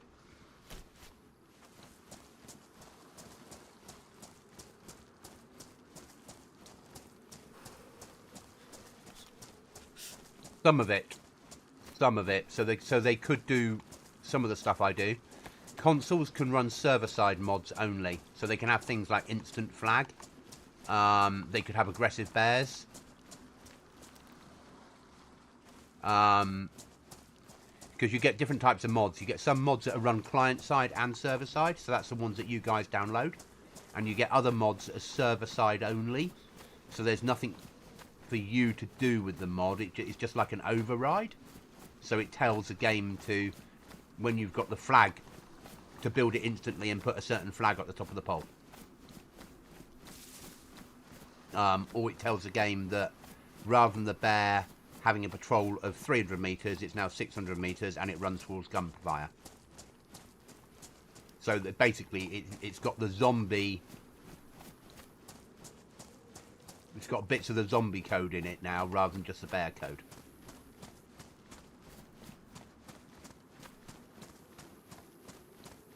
So unfortunately, because the cows have... Because the bit that I'm manipulating in the code just uses the word herd. Herd covers the 2 cows and the bull that are always together. So, because I've now changed them to have the same AI, for want of a better word, as the bears, both cows and the bull will react the same. But because I then run an override that tells the bears to run towards shooting, now potentially the cows will run towards shooting and attack players. What they don't have, it's not like the bear that can rear up and knock you out. They won't have the aggression of the bear. They'll just headbutt you when they get to you.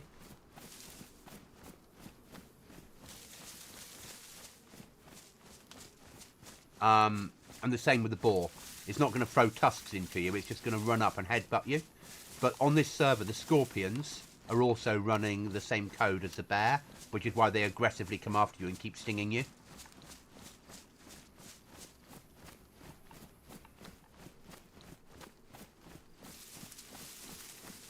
So all I'm doing is manipulating that code a little bit further.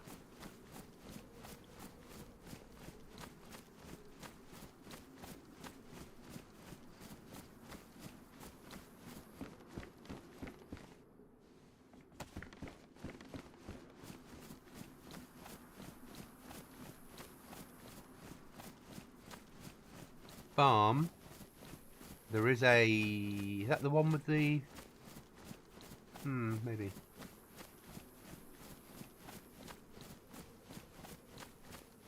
Yeah.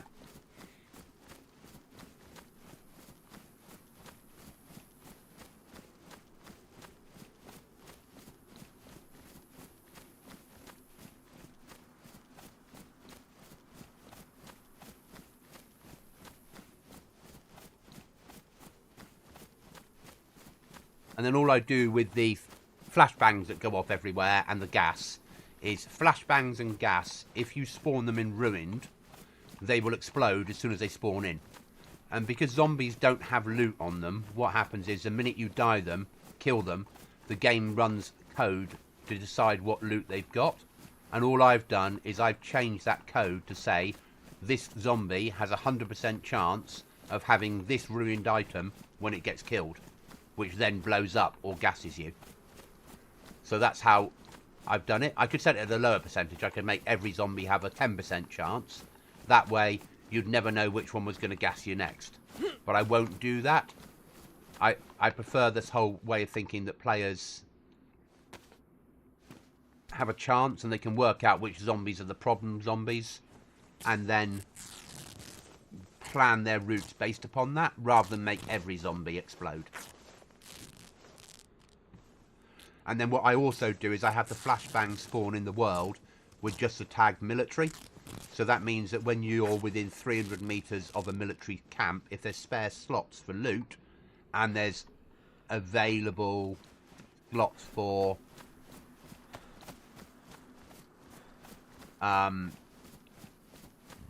flashbangs, then what will happen is it will spawn in and give you a flashbang. It'll then go off. Oh, don't tell me. It might just be the helmet, mightn't it? So I might not have lost anything. We'll pretend. Don't need a code lock.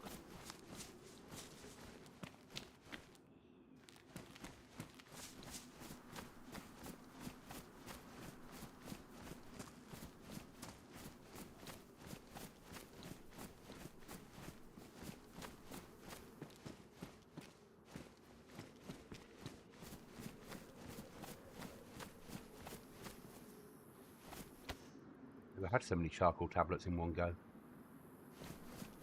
Not charcoal, you know what I mean.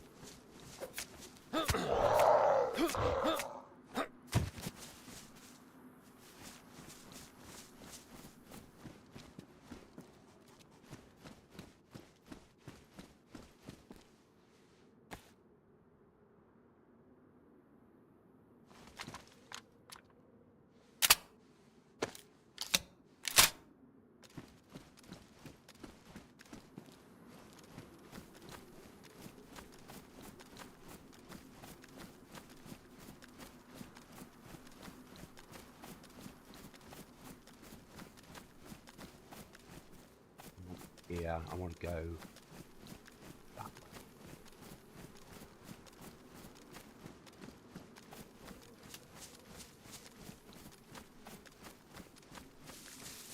Yeah, I've made a base. I've just died a few times in a row currently, so I can't. So getting home is proving difficult at the moment.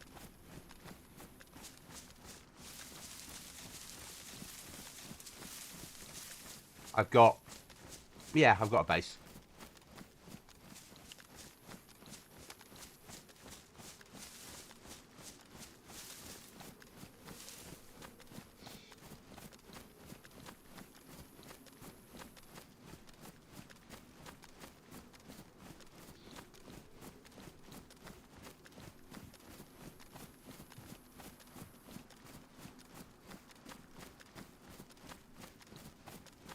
And then I have a website I use that will nerf. I used to go through and edit all the 28,000 lines of code to make a survival server. Now I've got a website I use that I just put all the types in, which is how the loot's generated. And I say I want to nerf this by whatever percentage, so 60%. Hit the button and it spits out a second later the whole file nerfed by 60%. And anything that was on one item to spawn in, it doesn't nerf it. So, and then I put it into another bit of the website, run it again, and it splits it all into individual groupings. So like ammo is separate from weapons, which then allows me then to go through and put things back in or take things out if I don't want them on the server.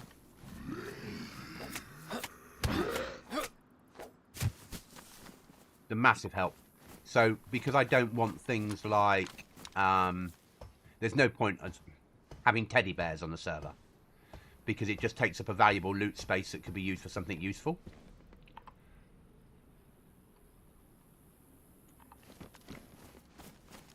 So, I removed the teddy bears.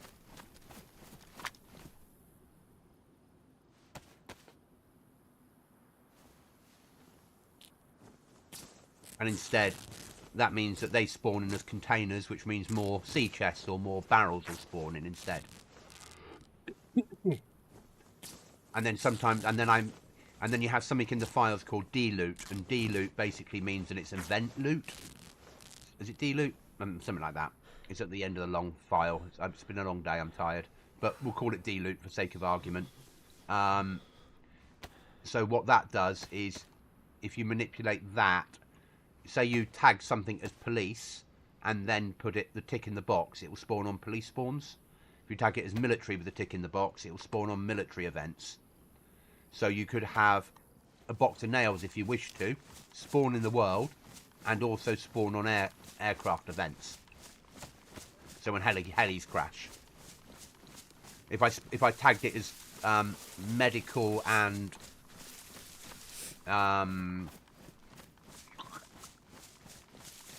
food, it could spawn on the Twinkies van. It's just how you manipulate the code a little bit. And it's self-taught, and I'm not brilliant. It's just on and off. I've been doing this for 5 years now.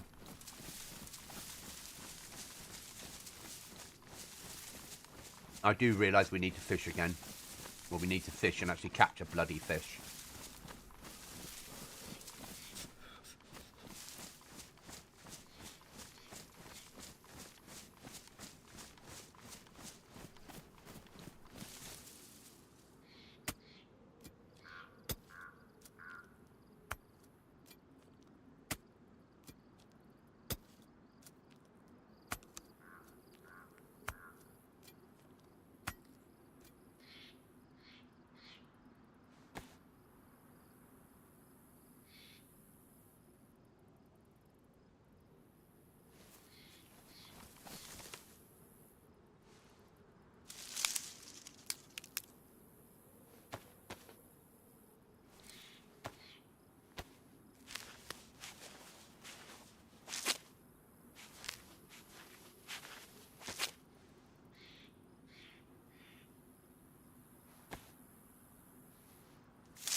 Try again.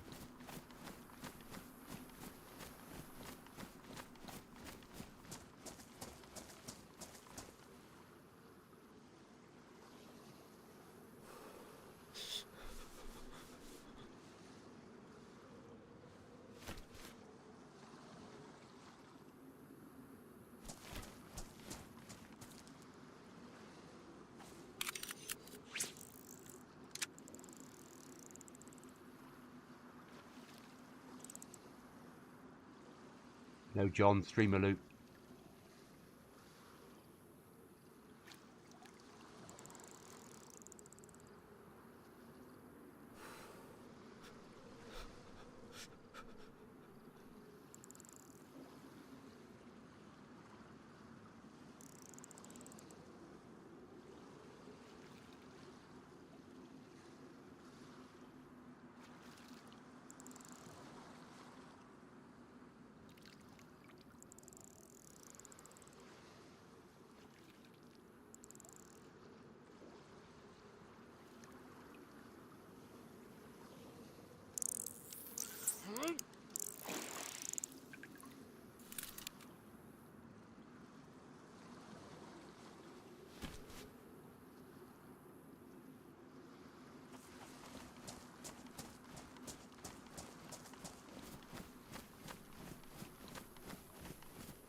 Very wary of where we cook.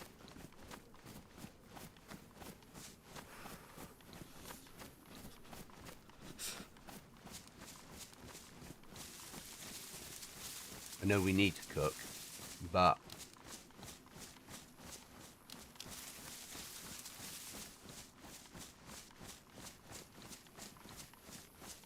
whether we risk a house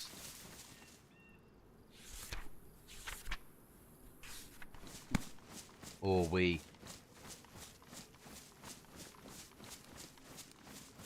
don't know. Difficult to know. Difficult to know.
I think we cook here, and then we go up and use the well.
Welcome back, John.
Occasionally you get lucky, don't you?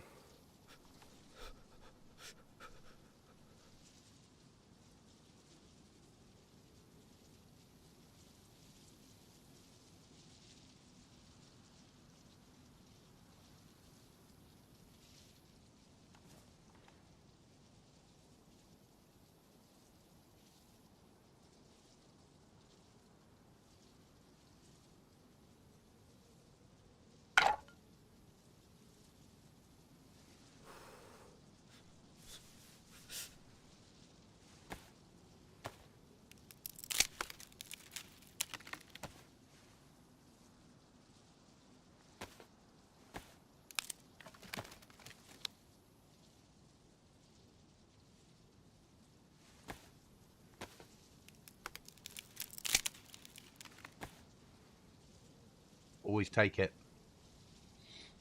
No, I get what you mean. I've got to get the metal down into smaller amounts because it's spawning in too bigger amounts at the moment. It's my next major thing to deal with.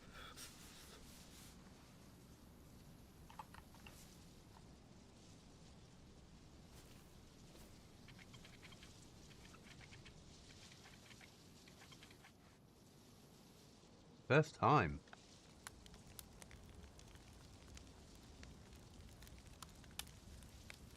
I know, streamer loot. But it's the first time we've ever needed metal on a server, really. So I've never had to manipulate it before. I know how to do it. I just haven't had to worry about it before.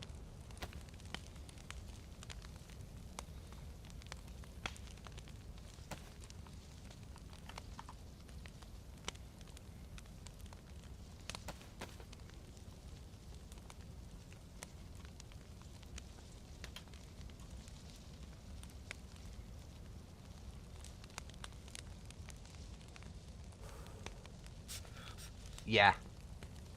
If it was single sheets or sheets of 2, it would take some time to do. But it's a learning phase.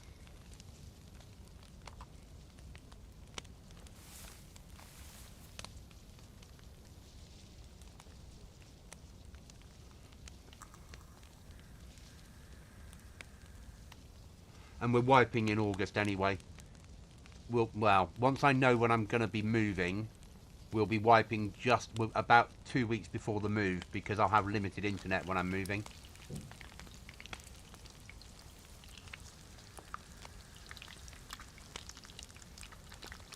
Because I'll be going back and forth every day from here to wherever I end up. Well, Tiverton. I'll be living in the flat that I'm in now while I get the house ready, basically. So I'll have internet here, and then my aim is to get everything done there, and then the internet switched on last, and then move across.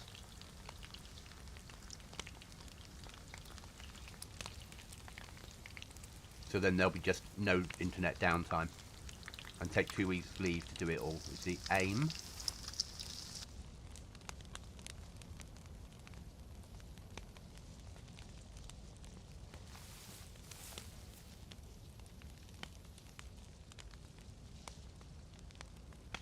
Once they allow tier 2 walls and small doors and all that sort of stuff, at the moment they don't allow tier 2 small doors. Once they allow walls, then I have to think of a way of making people upgrade their walls to metal. So I might make it that you can raid wood from any direction, but metal you can only go through doors, potentially. And then I'll make the metal ultra rare.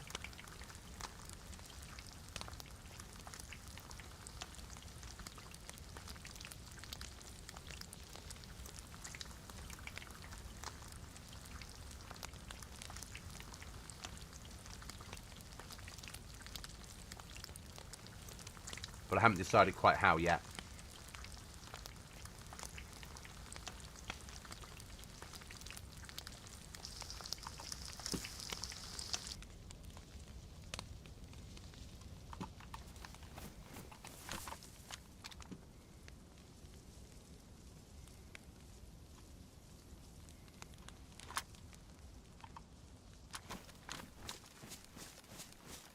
That's lunch sorted. And we've got a better backpack.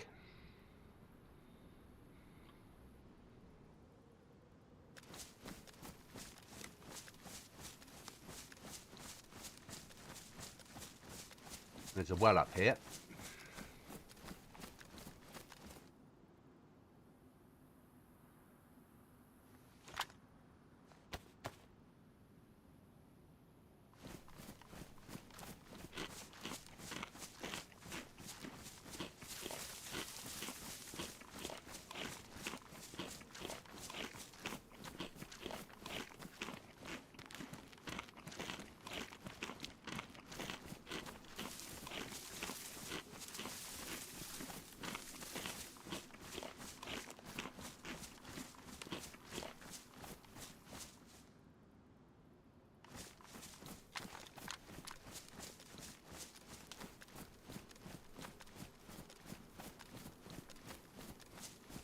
See, we've dodged the well, haven't we? So we went round the camp. Let's go and get a map instead then.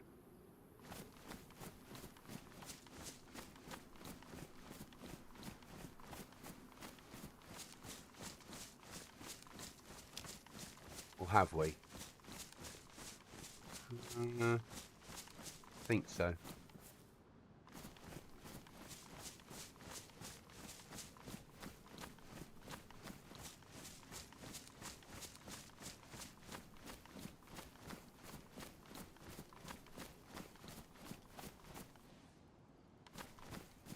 No, the well's here.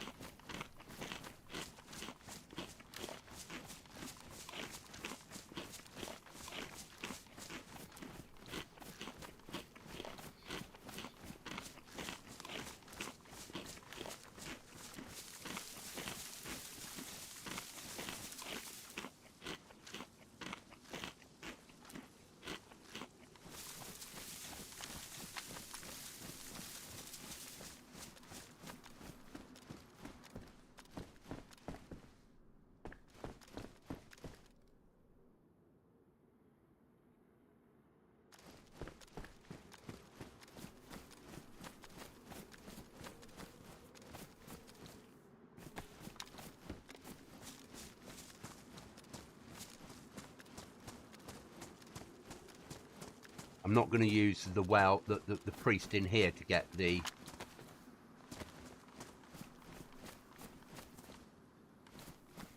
map from.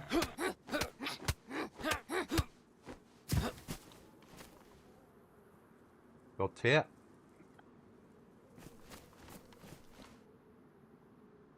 Because he's too exposed.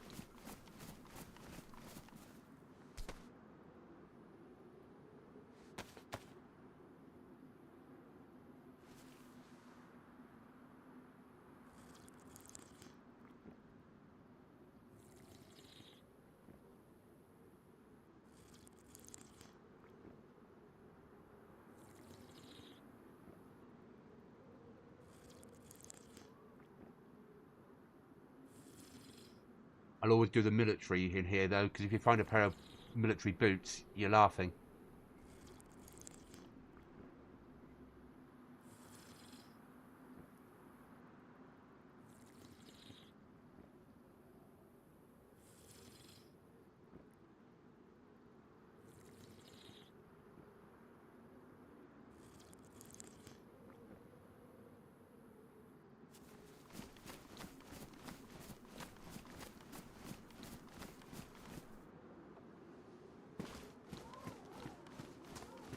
especially with a leather repair kit on me.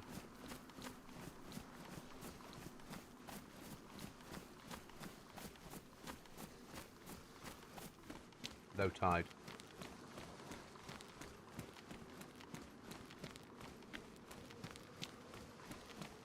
Now, I need to take that knife off there so I don't use it by mistake.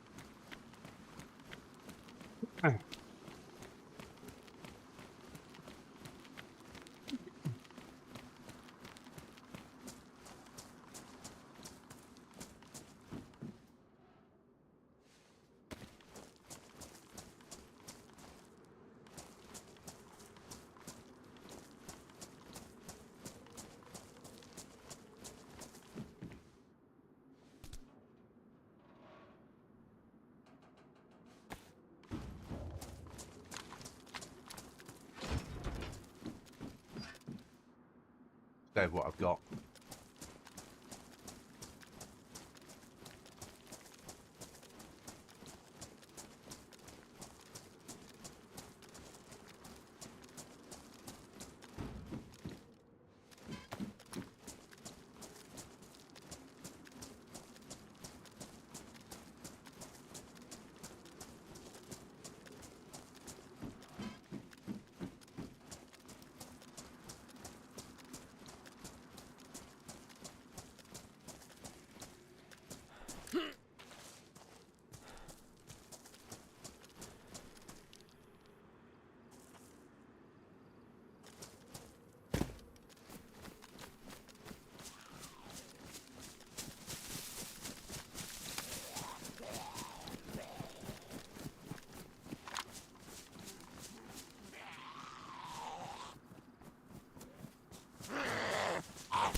Not that I like a bison, but at close range they can be devastating when you put all the rounds into someone. They'll chew up bodies, especially on here where we don't have high tier armour.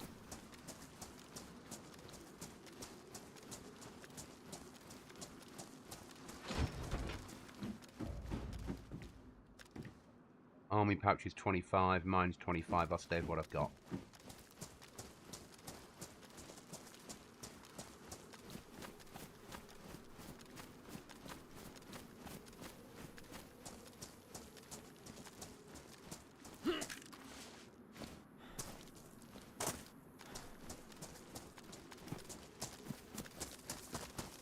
Okay, move on.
That works.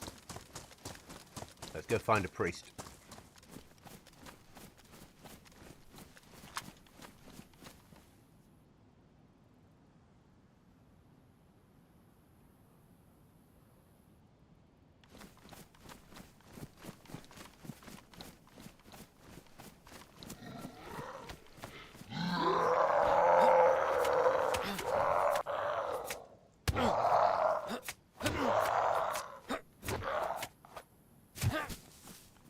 That problem dealt with.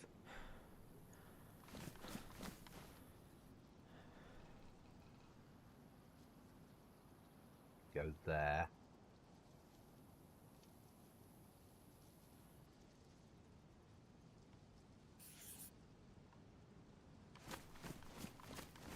The well.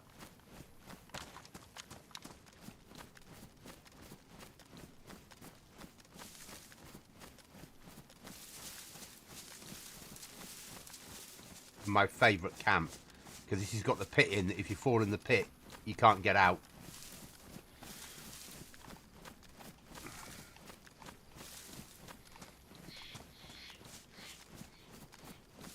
Would make the ultimate trap base over it.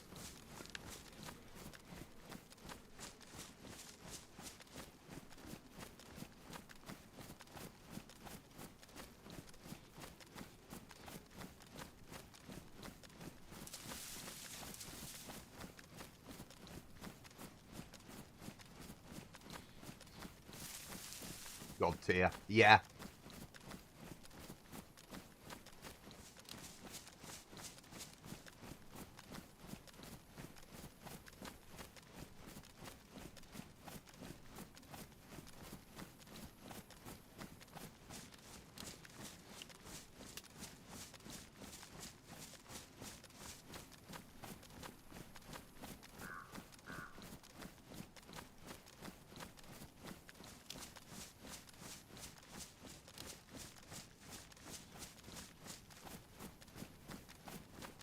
Now, downside is obviously there's military tents here, so there's military zombies.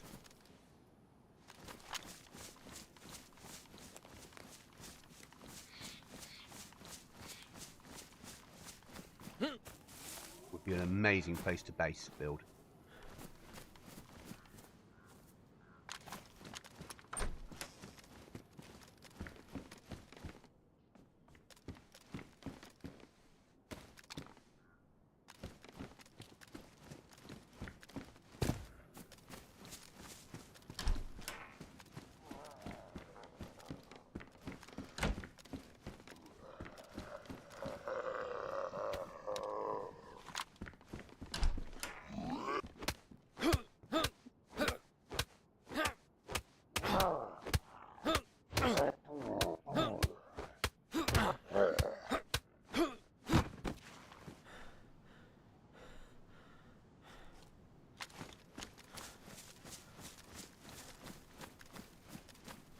Miss angry chickens.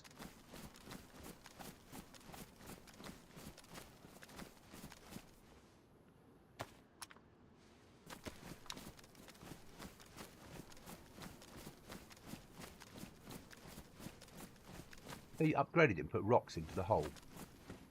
Maybe they have.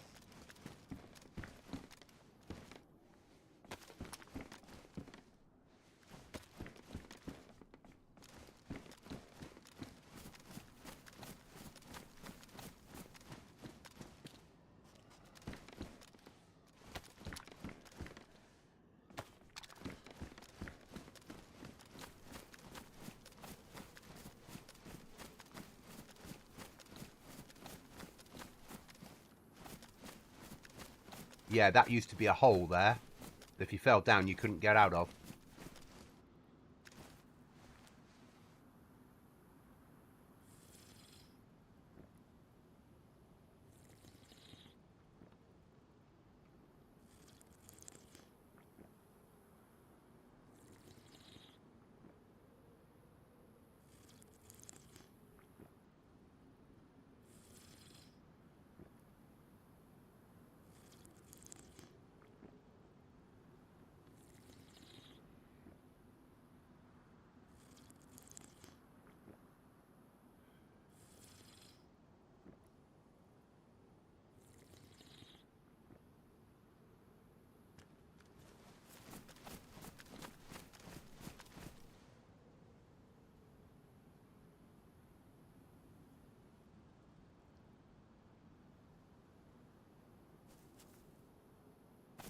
150.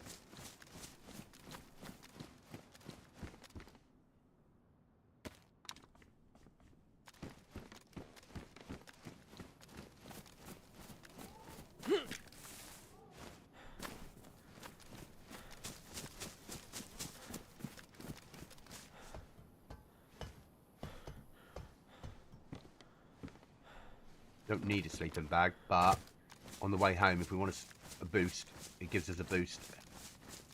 150. About there.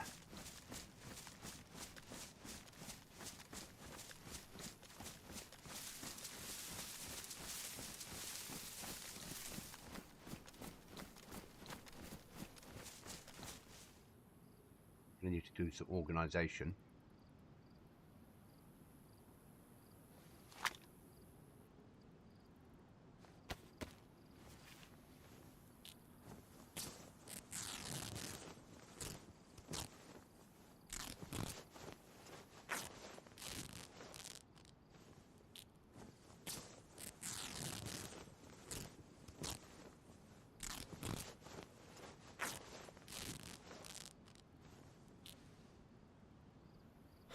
You get so many tickets about it. It was amazing.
Let's do a bit of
I'm preparing for a trip.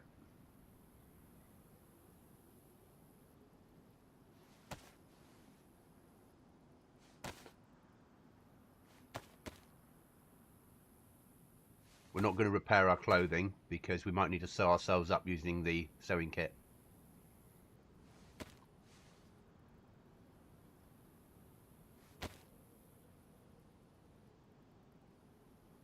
Okay, that's dry bag good.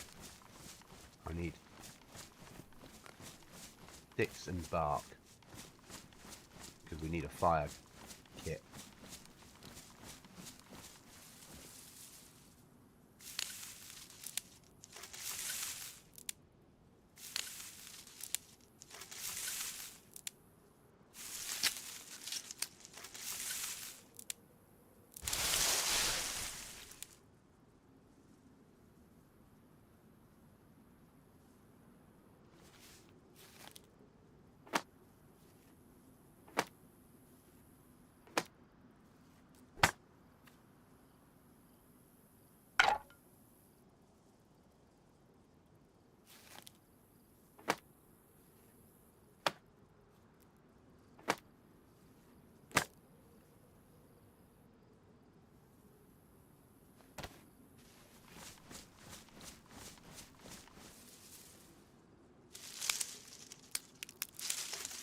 Where we're going, there ain't no trees, or they're very limited trees.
Okay, ready for the trip.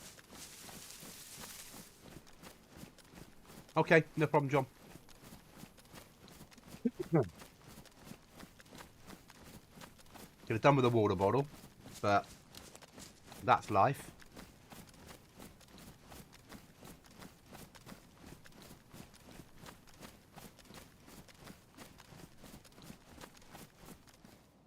We'll have to live without it. Just fill in my vape a second, guys.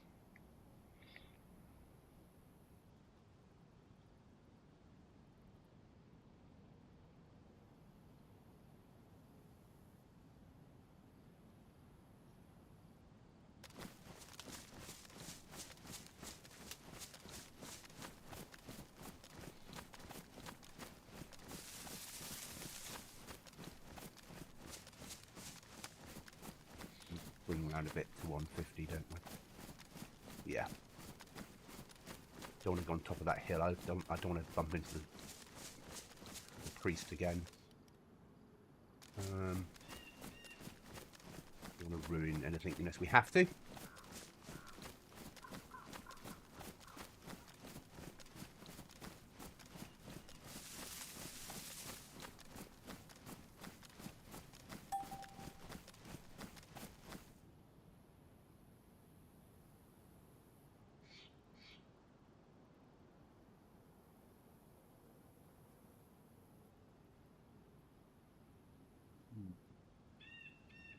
Don't know where that is.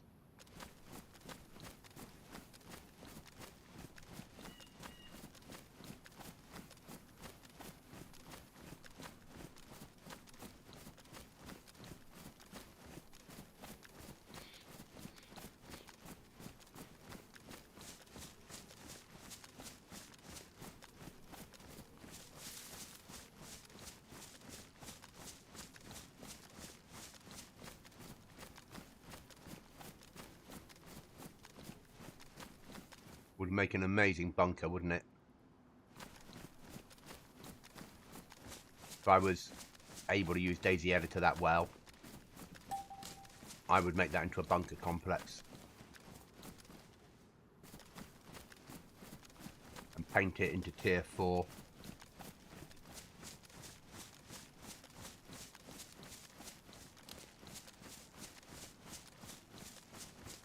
It's already underground, so you could just build. You'd have to build a way in from above, which might be fun to do, and then steps going down.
Welcome back, John.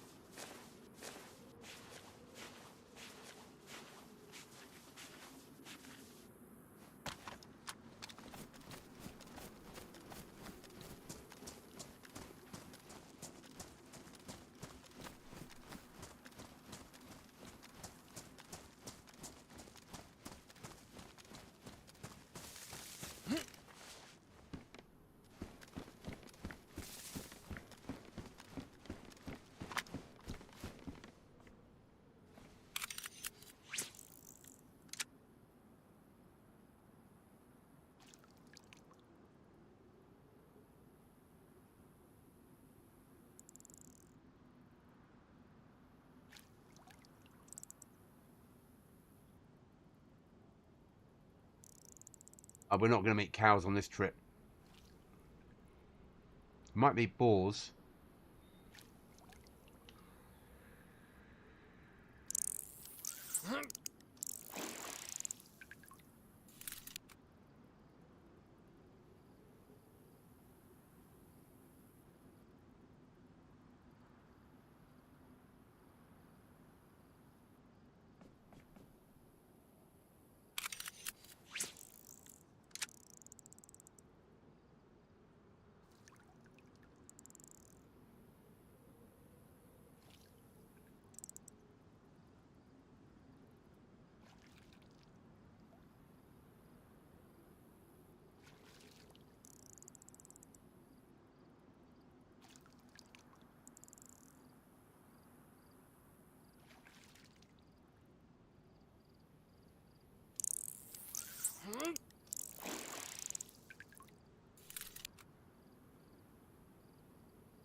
Alright, trip home.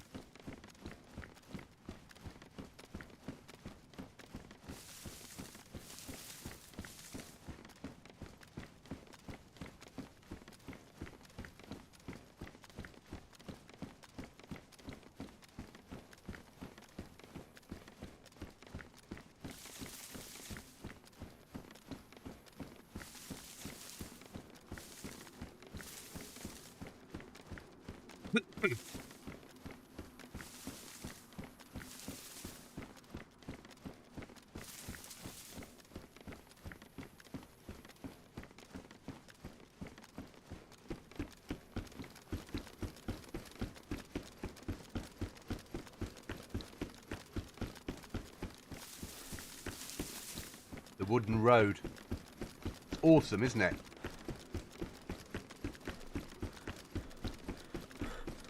I think the original idea was to have the map expand that way, and this would have been an estuary.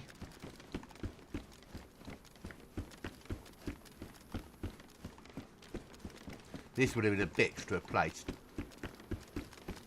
But Rag, the base building mod that we've got, this is his map. So a lot of the stuff in here is like the rugs you get from polar bears are Rag polar bear rugs. Him and one other did this map with some help from John McLean with some of the bits, which is why some of the caves have stuff to in his honour.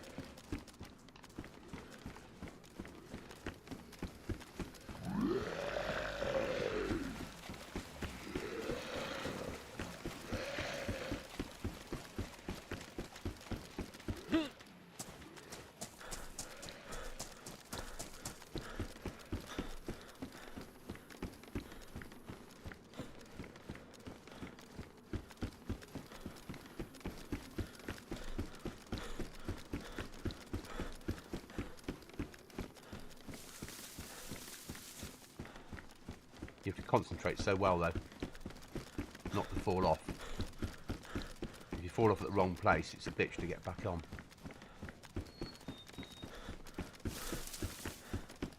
Last time I did this was at night with no glow stick or head torch or MVGs. That was an experience. because Chuckles needed help, so I made my way back to find him. That was the last wipe.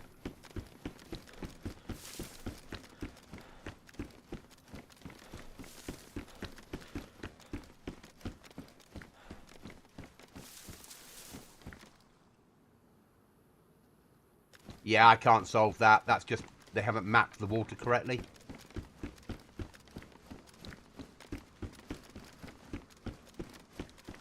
Same happens on the mouse. If you haven't mapped it as being river or sea and just put the water in, then the zombies don't recognise it.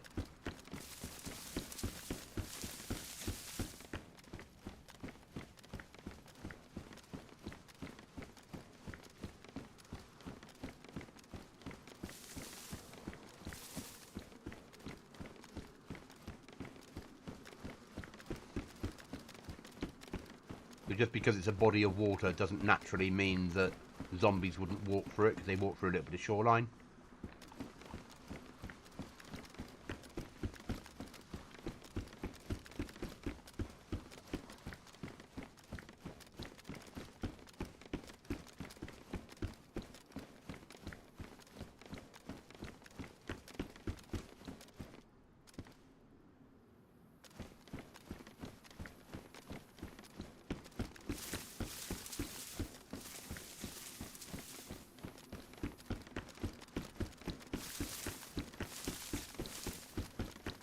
But not having zombies that run quite as fast is nice on here. But having them harder, so when they do pin you down, it's awful, is good. And having the harder military does make for a better map. You're not going to be able to get to me, mate.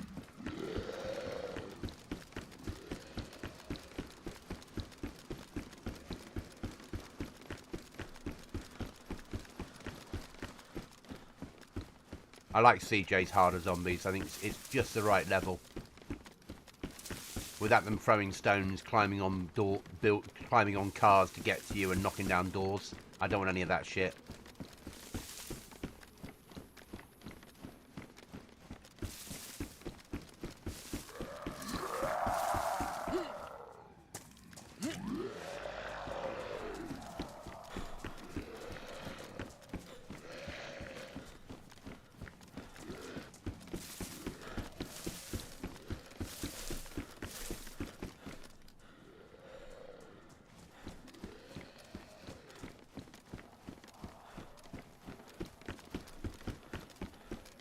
Intense does it, but that's a select breed. You know, I could make a server as hard as Intense, but why would people play my server? They'd play Intense.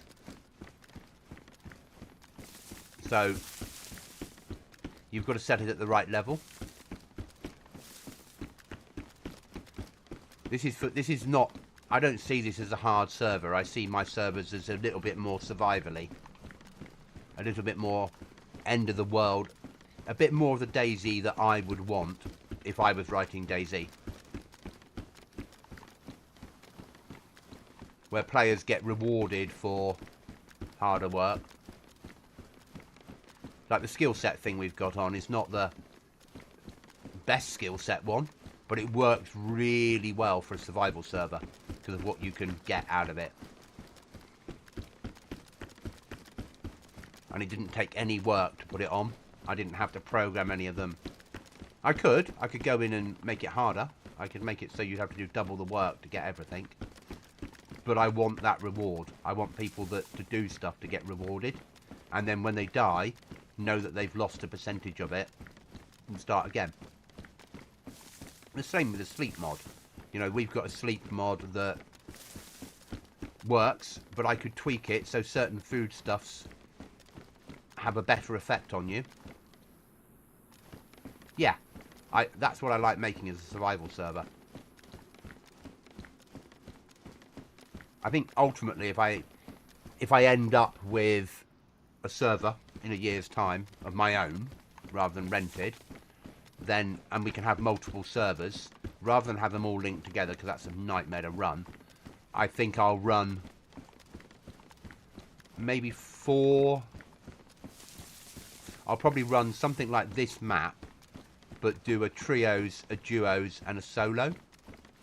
So run 3 instances of the same map, and then the fourth one will be the test bench where I can build stuff and and when there's updates, do the updates in there. When I know they're working, I can swing them across. All the mods will be identical. It's just that if you're a trio, you can play the trio one, and if you could play solo, you could play the trio one if you wanted to, and have them as 40 slots, maybe 50 slot servers.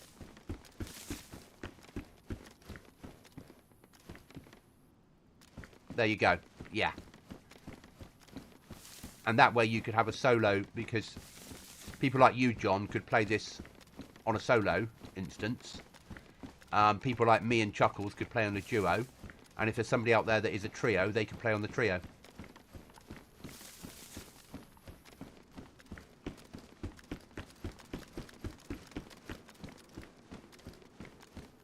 I love this bit. Doing it in the dark was a nightmare.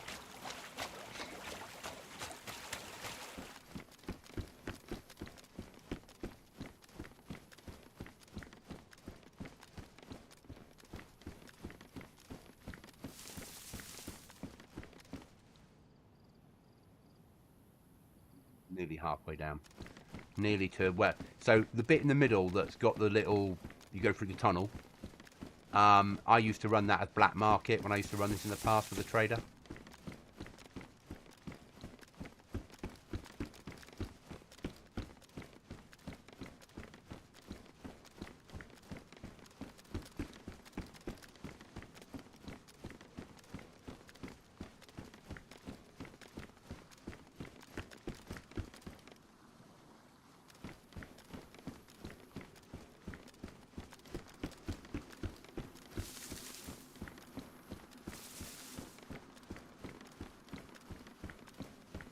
And that way, when we want to switch maps, I'd have a test bench that I could develop the switched map on that test bench. And then when it's right, roll it out to all 3 servers.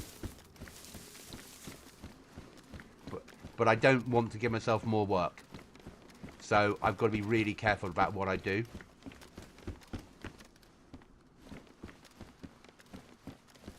Forces you to make choices, yeah?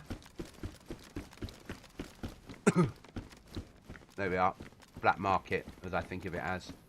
Not that I'd ever run a trader again. They're more trouble than they're worth. You get so many questions. Where's the ATMs? Why is his prices so expensive? Why doesn't he sell every gun? It's easy just to have no traders.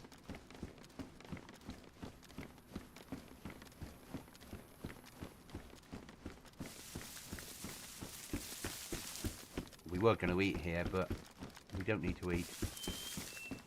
Let's push on.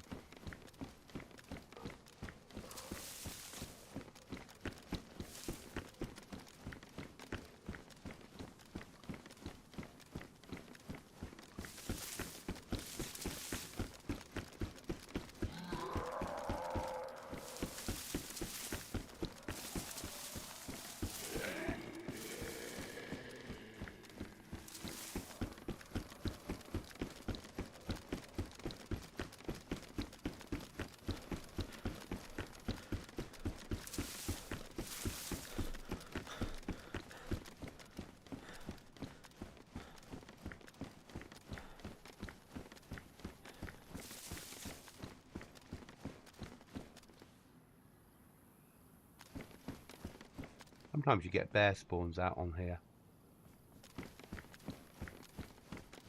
But be very wary about shooting down here. But this would be the place to have the crocodile mod, if I ran it.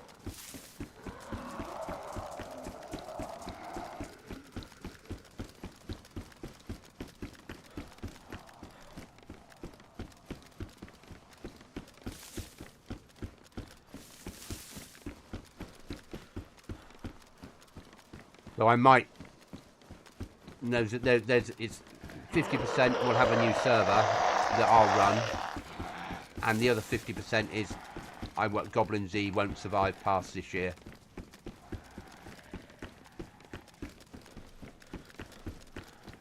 Or if it does, it'll be something that I make content on, as in make videos.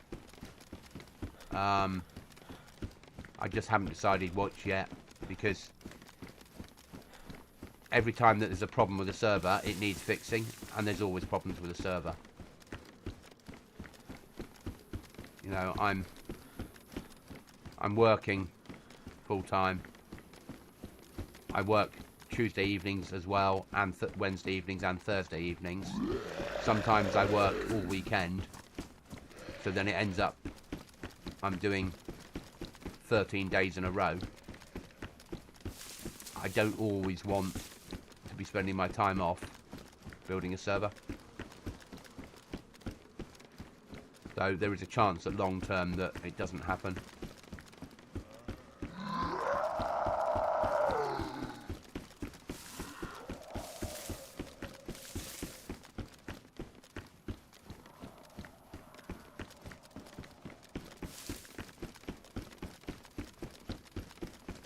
Concentrate so much to do this.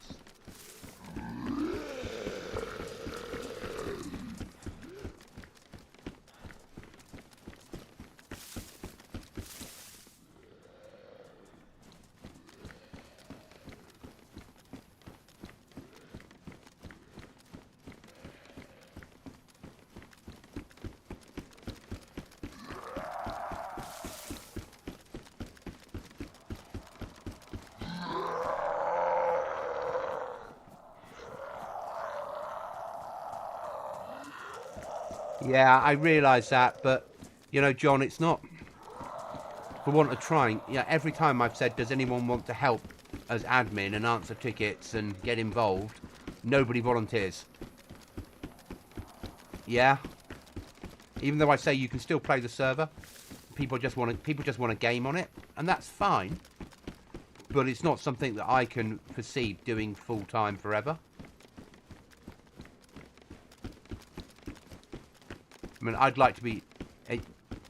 I enjoy having a server, but also I'm suddenly going to be in a situation where I've got a nice house. And actually, I'm going to be better off than I've ever been in my life financially. Maybe I want to go away on holiday for 2 weeks. Who's going to look after the server then? And at the moment, I couldn't go away for 2 weeks because if there was a problem with the server, it wouldn't get fixed for 2 weeks. But I haven't been in a position financially to go on holiday since the 90s. Suddenly, I'm probably going to be. Really.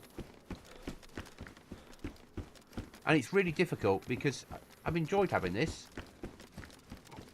But if you had 10 players playing on a regular basis and I went on holiday for 2 weeks, and the day I fly out the country, a mod needs an update, when I come back, there'll be one player, you, John, that's waiting for me to do the work to come back onto the server. The rest have found a new home.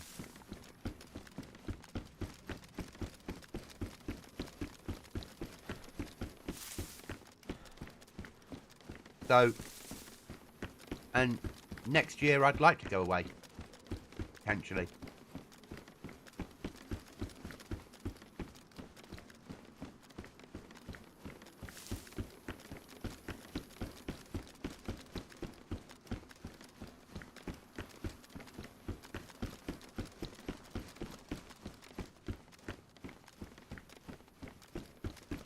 Well, I might be at...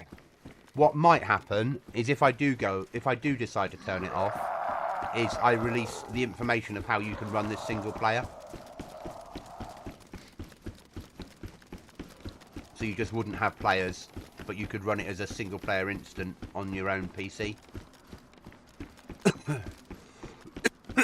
And it would be a map like this if I did that, because it would be... Because all the tweaks are there and it's easy to do.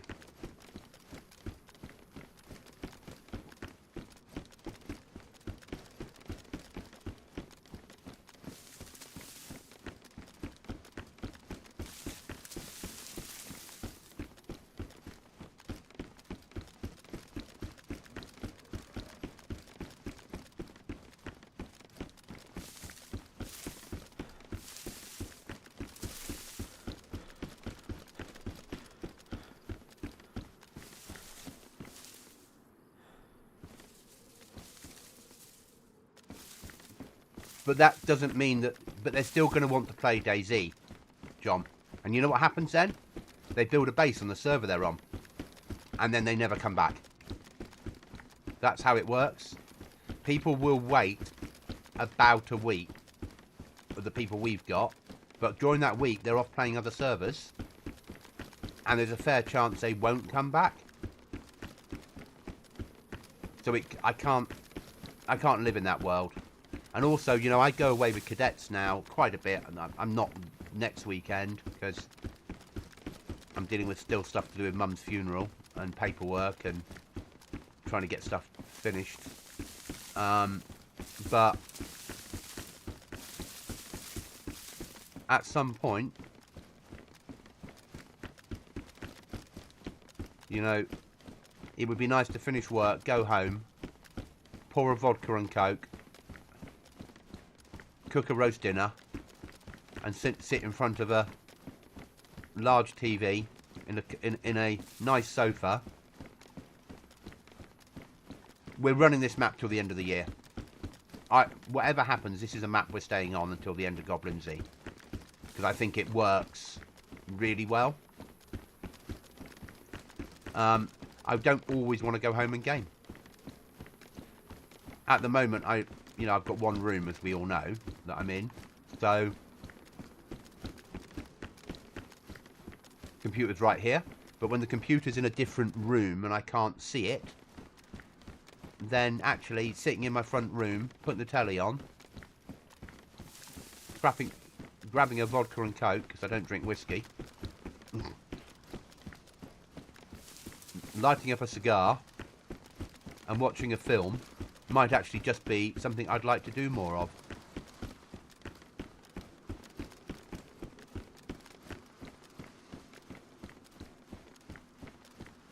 I think the map's immense. My aim is to, as I said, to wipe August-ish time. Once I know... You do, yeah. Once I know when I'm moving, then I will schedule one. Just so that when I'm moving, I'm not dealing with the fallout from a wipe. Because when I am physically moving home, I want as limited problems. I don't want to be coming home to spend 3 hours fixing a server when I've only got limited time to move.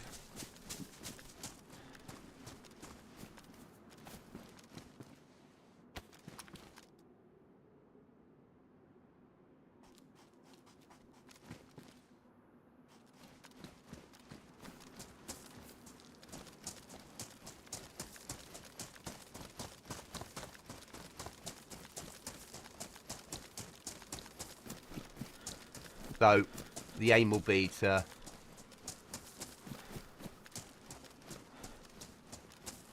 And then the next wipe after that will probably be... My guess is... November?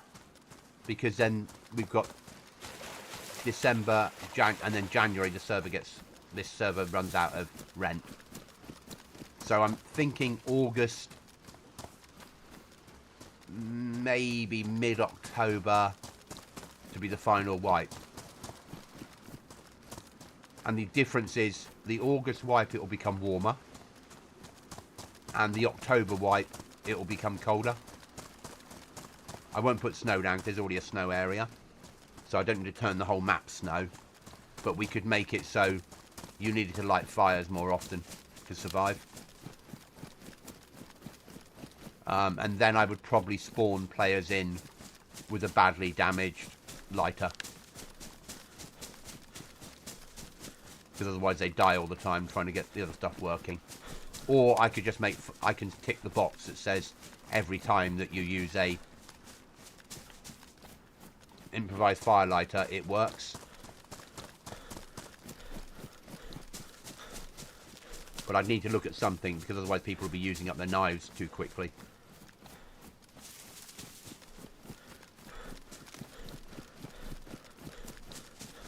And food would freeze.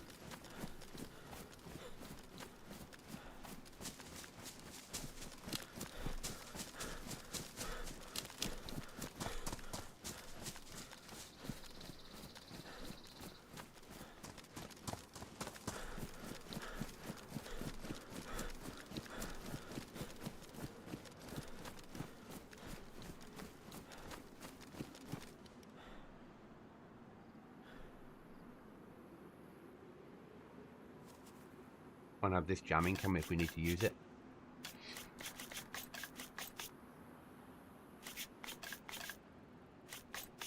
And if I misfire on the round, fine, but you don't want to misfire on the rifle.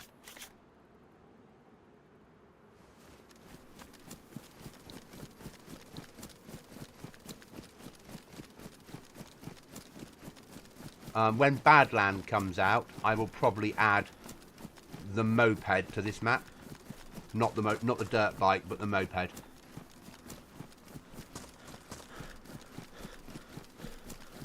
Just because it doesn't move very fast. It will give players a form of transport.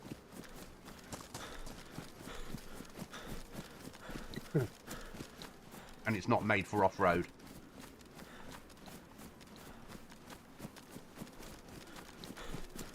If we do stay long term, like if I do end up with a server myself, I have a mod that I need to put on, but it will cost me €50 to pay for it, which it's a base building mod with a difference. It's amazing.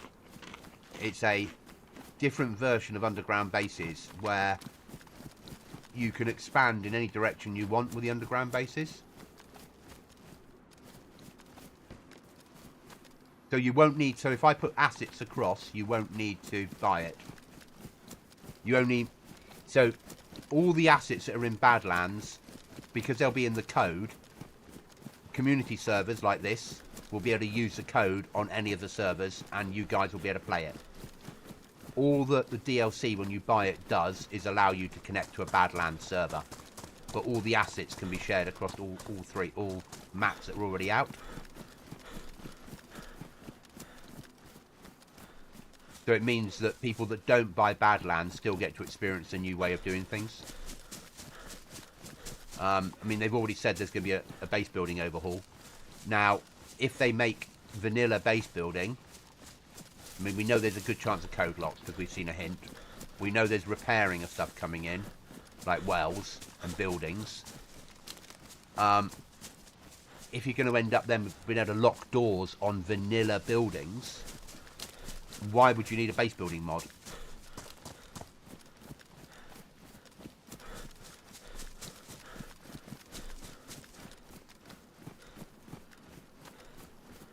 I will buy Badlands because it's me, and I will also buy a second copy that I'll give away as a prize on stream. There'll be some sort of subscribers get a ticket, new subscribers get a ticket, and then we'll do a live draw,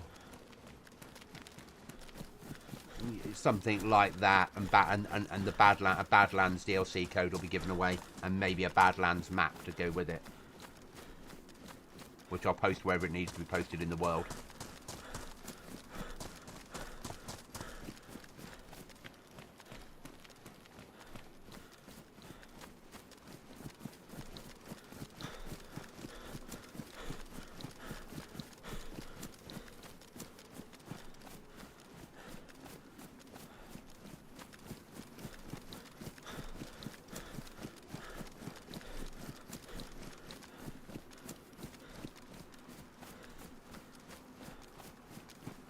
What I did on Livonia when that came out, I gave away some Livonia codes, and yeah, I'll do the same for Badlands.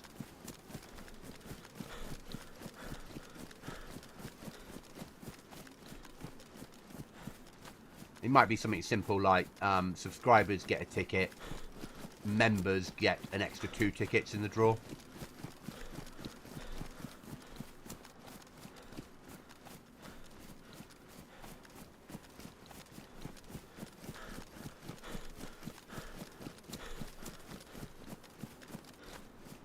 And then it will be something like a copy of Badlands, and for people that already own it, the equivalent money emailed to them. Yes, there is that, John, there is that.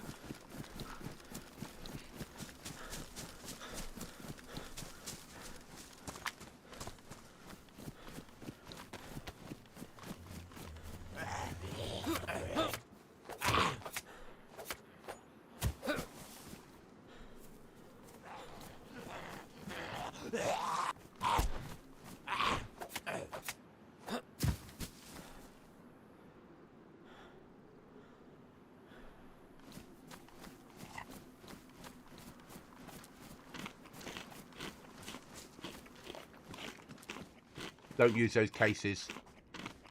It's a 1.29 bug. Anything put inside them is despawning after a couple of days. I didn't know until earlier. Yeah, and then people that already own Badlands, I'll just send them the £20 over, or $19.99, whatever it happens to be.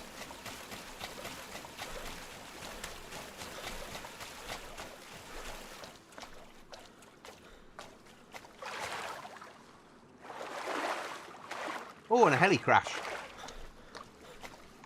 It's a nice thing to go to on the way home.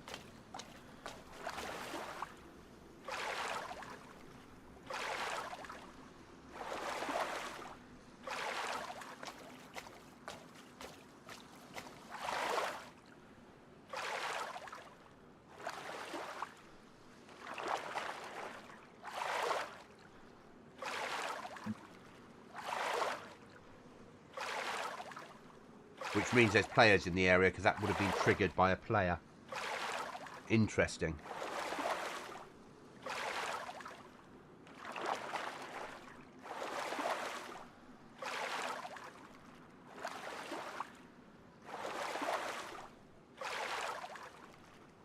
Yeah.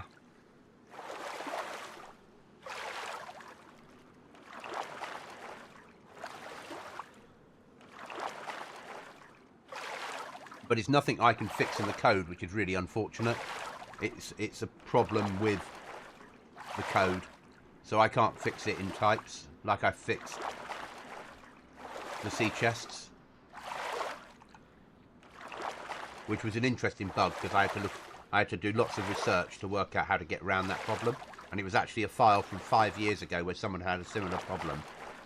And somebody had come up with a solution.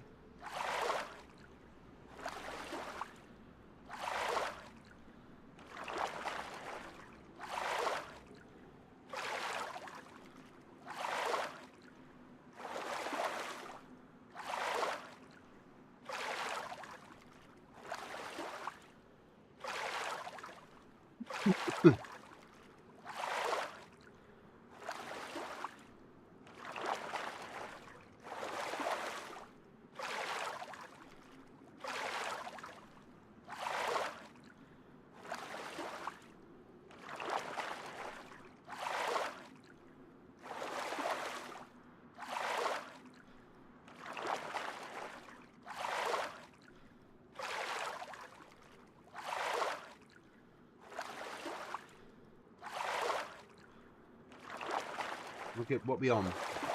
3 hours 12. It'll be 3:30 by the time I get home ish.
Trouble is, if I take it out of the spawn now, I don't know how many players. We've got 2 players that aren't in the Discord that play the server on a regular basis, and they don't. English is not their language, so when I send them messages, I have to see them on the server, and then use Google Translate to translate it, and then send them a translated message, back end of the server directly to them.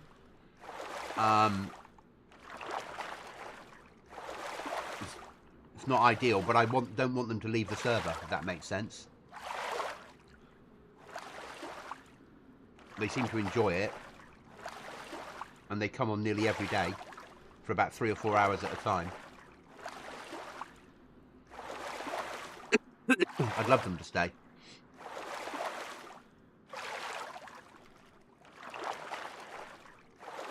As we know, it's not the sort of server that the masses come to. It's too difficult for that.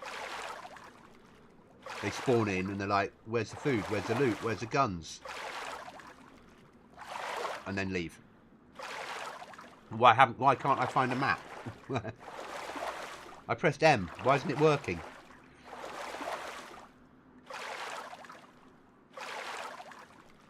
Why are these hard zombies everywhere? Right, let's go get some food from this town. How come there was nothing in the entire town? Yeah. I can't get any bandages. And he's like, have you thought about ripping up the clothes with your hands? Oh, I ruined my knife cutting up all the bandages. I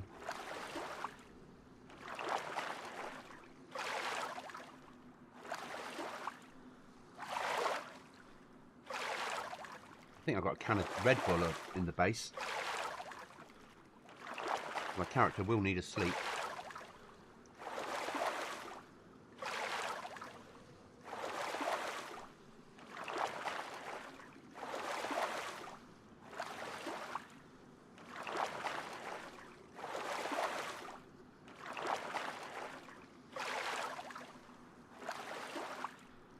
Why have you cows attacking? Yes. I shot my gun and a bear ran towards me. Why? Or a cow ran towards me. Why? Yep.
Doesn't matter.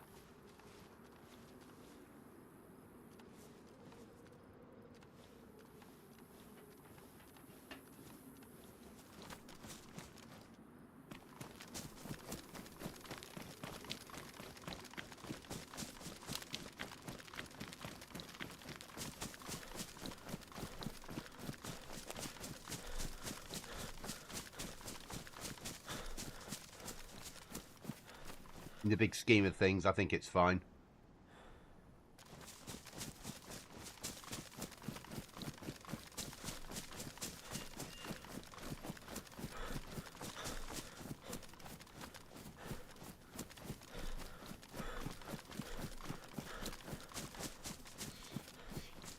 That's a shame, John.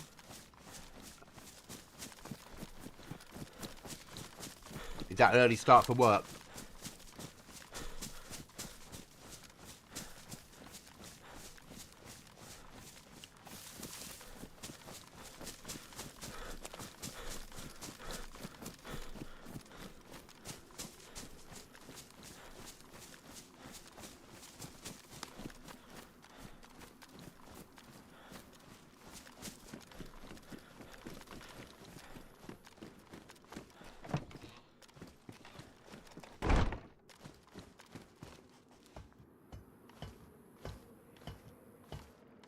Oh, you'll be able to see the new base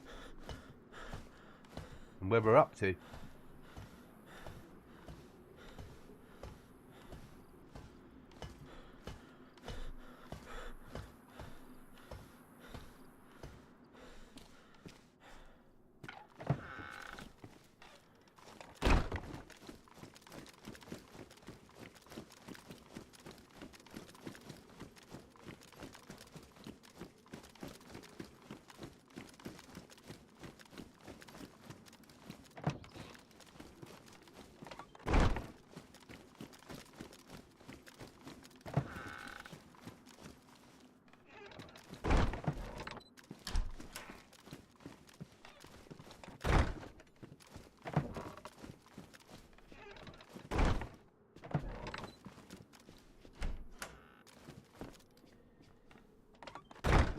Home sweet home.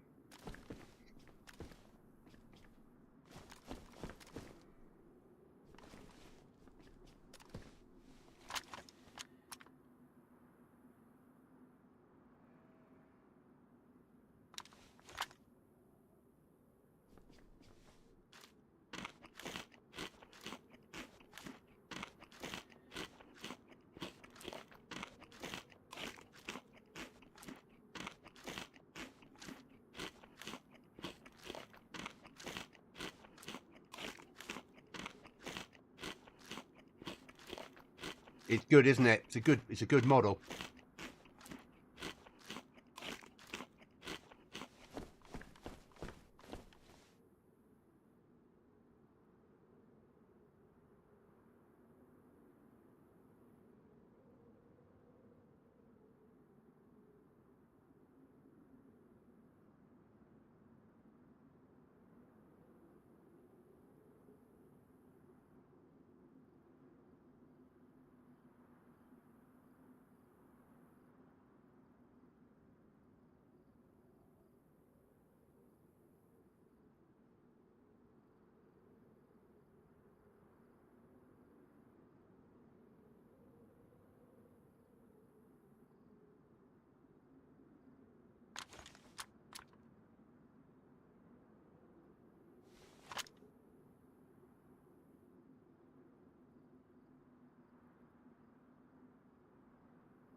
Knuckles has been busy.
Where do we put first aid kit?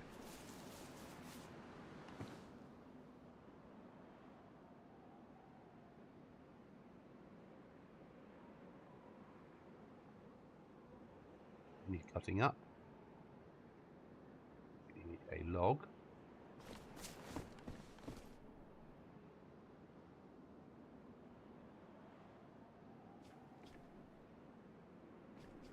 Paper. Matches.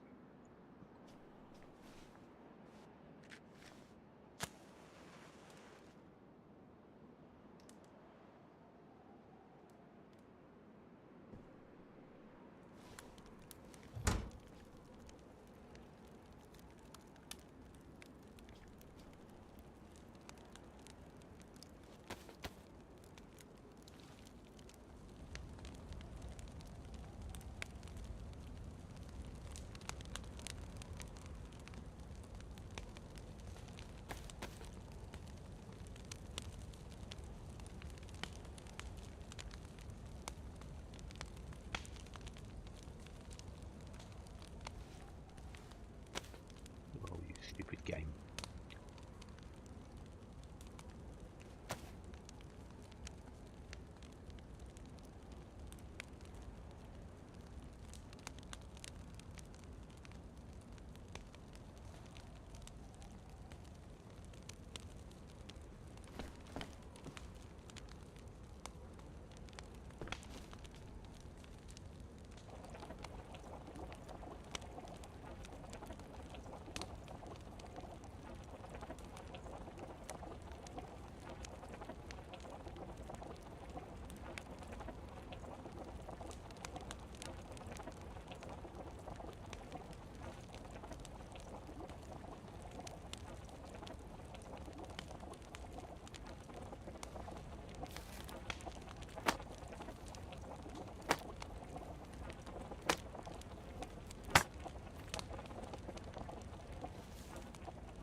Come on, fishies, cook.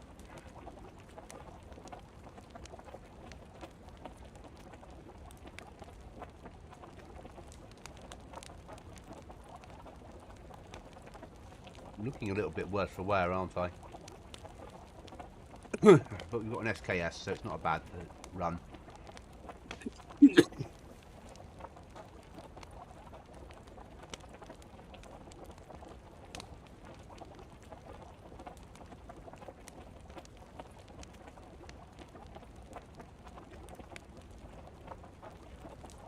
I hate how big the compass is on here. Be nowhere near that size. Nearly the size of half a 5.56 mag, based on the pouches.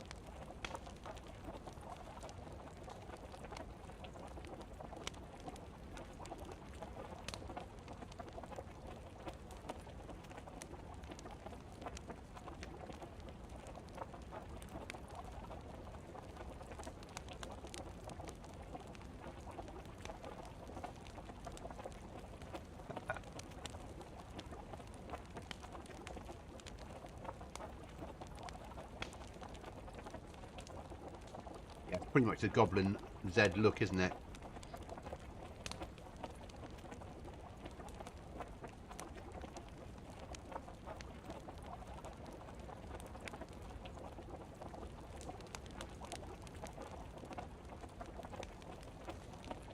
Added camouflage, as I call it.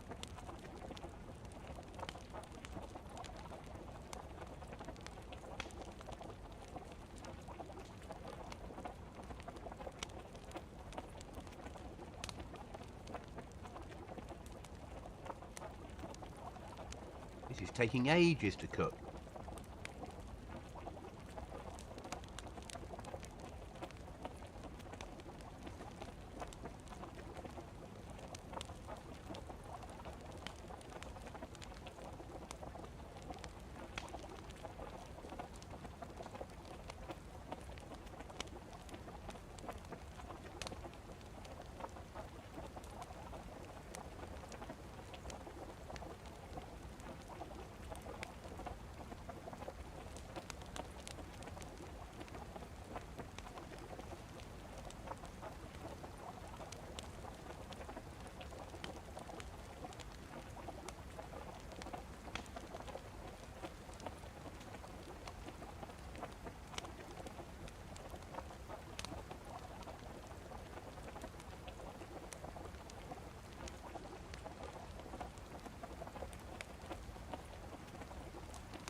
Been quicker to cook them with a lighter underneath them.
Ah, the pot's ruined. That's the problem.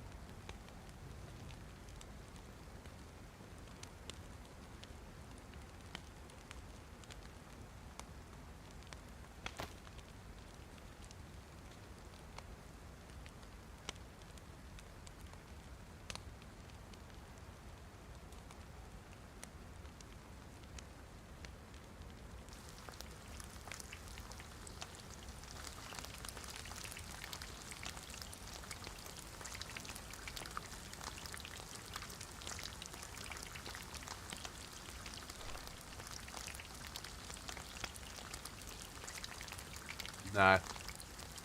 We do when the pot's dead.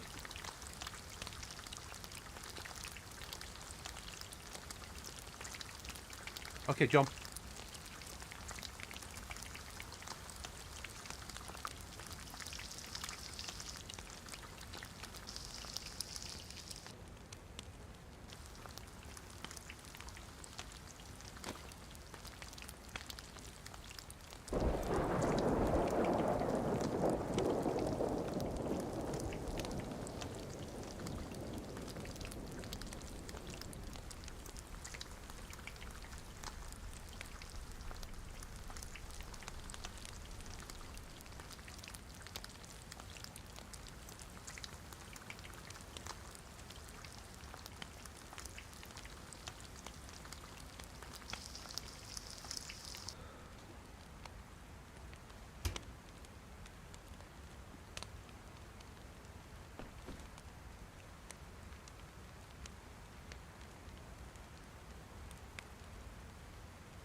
fluids we need.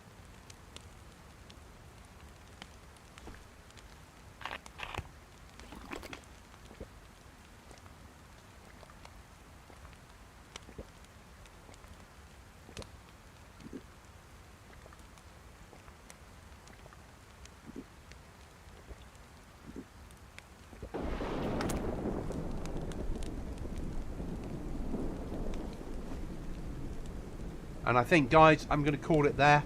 It's been 3.5 hours this stream, and we did an hour and a half early. It's coming up to 10:15 at night UK. Thanks for watching. Thanks for the interaction. Thanks for the chat. Remember, if you've got a goblin in your sights, miss. And I'll see you in the next one. Cheers, guys.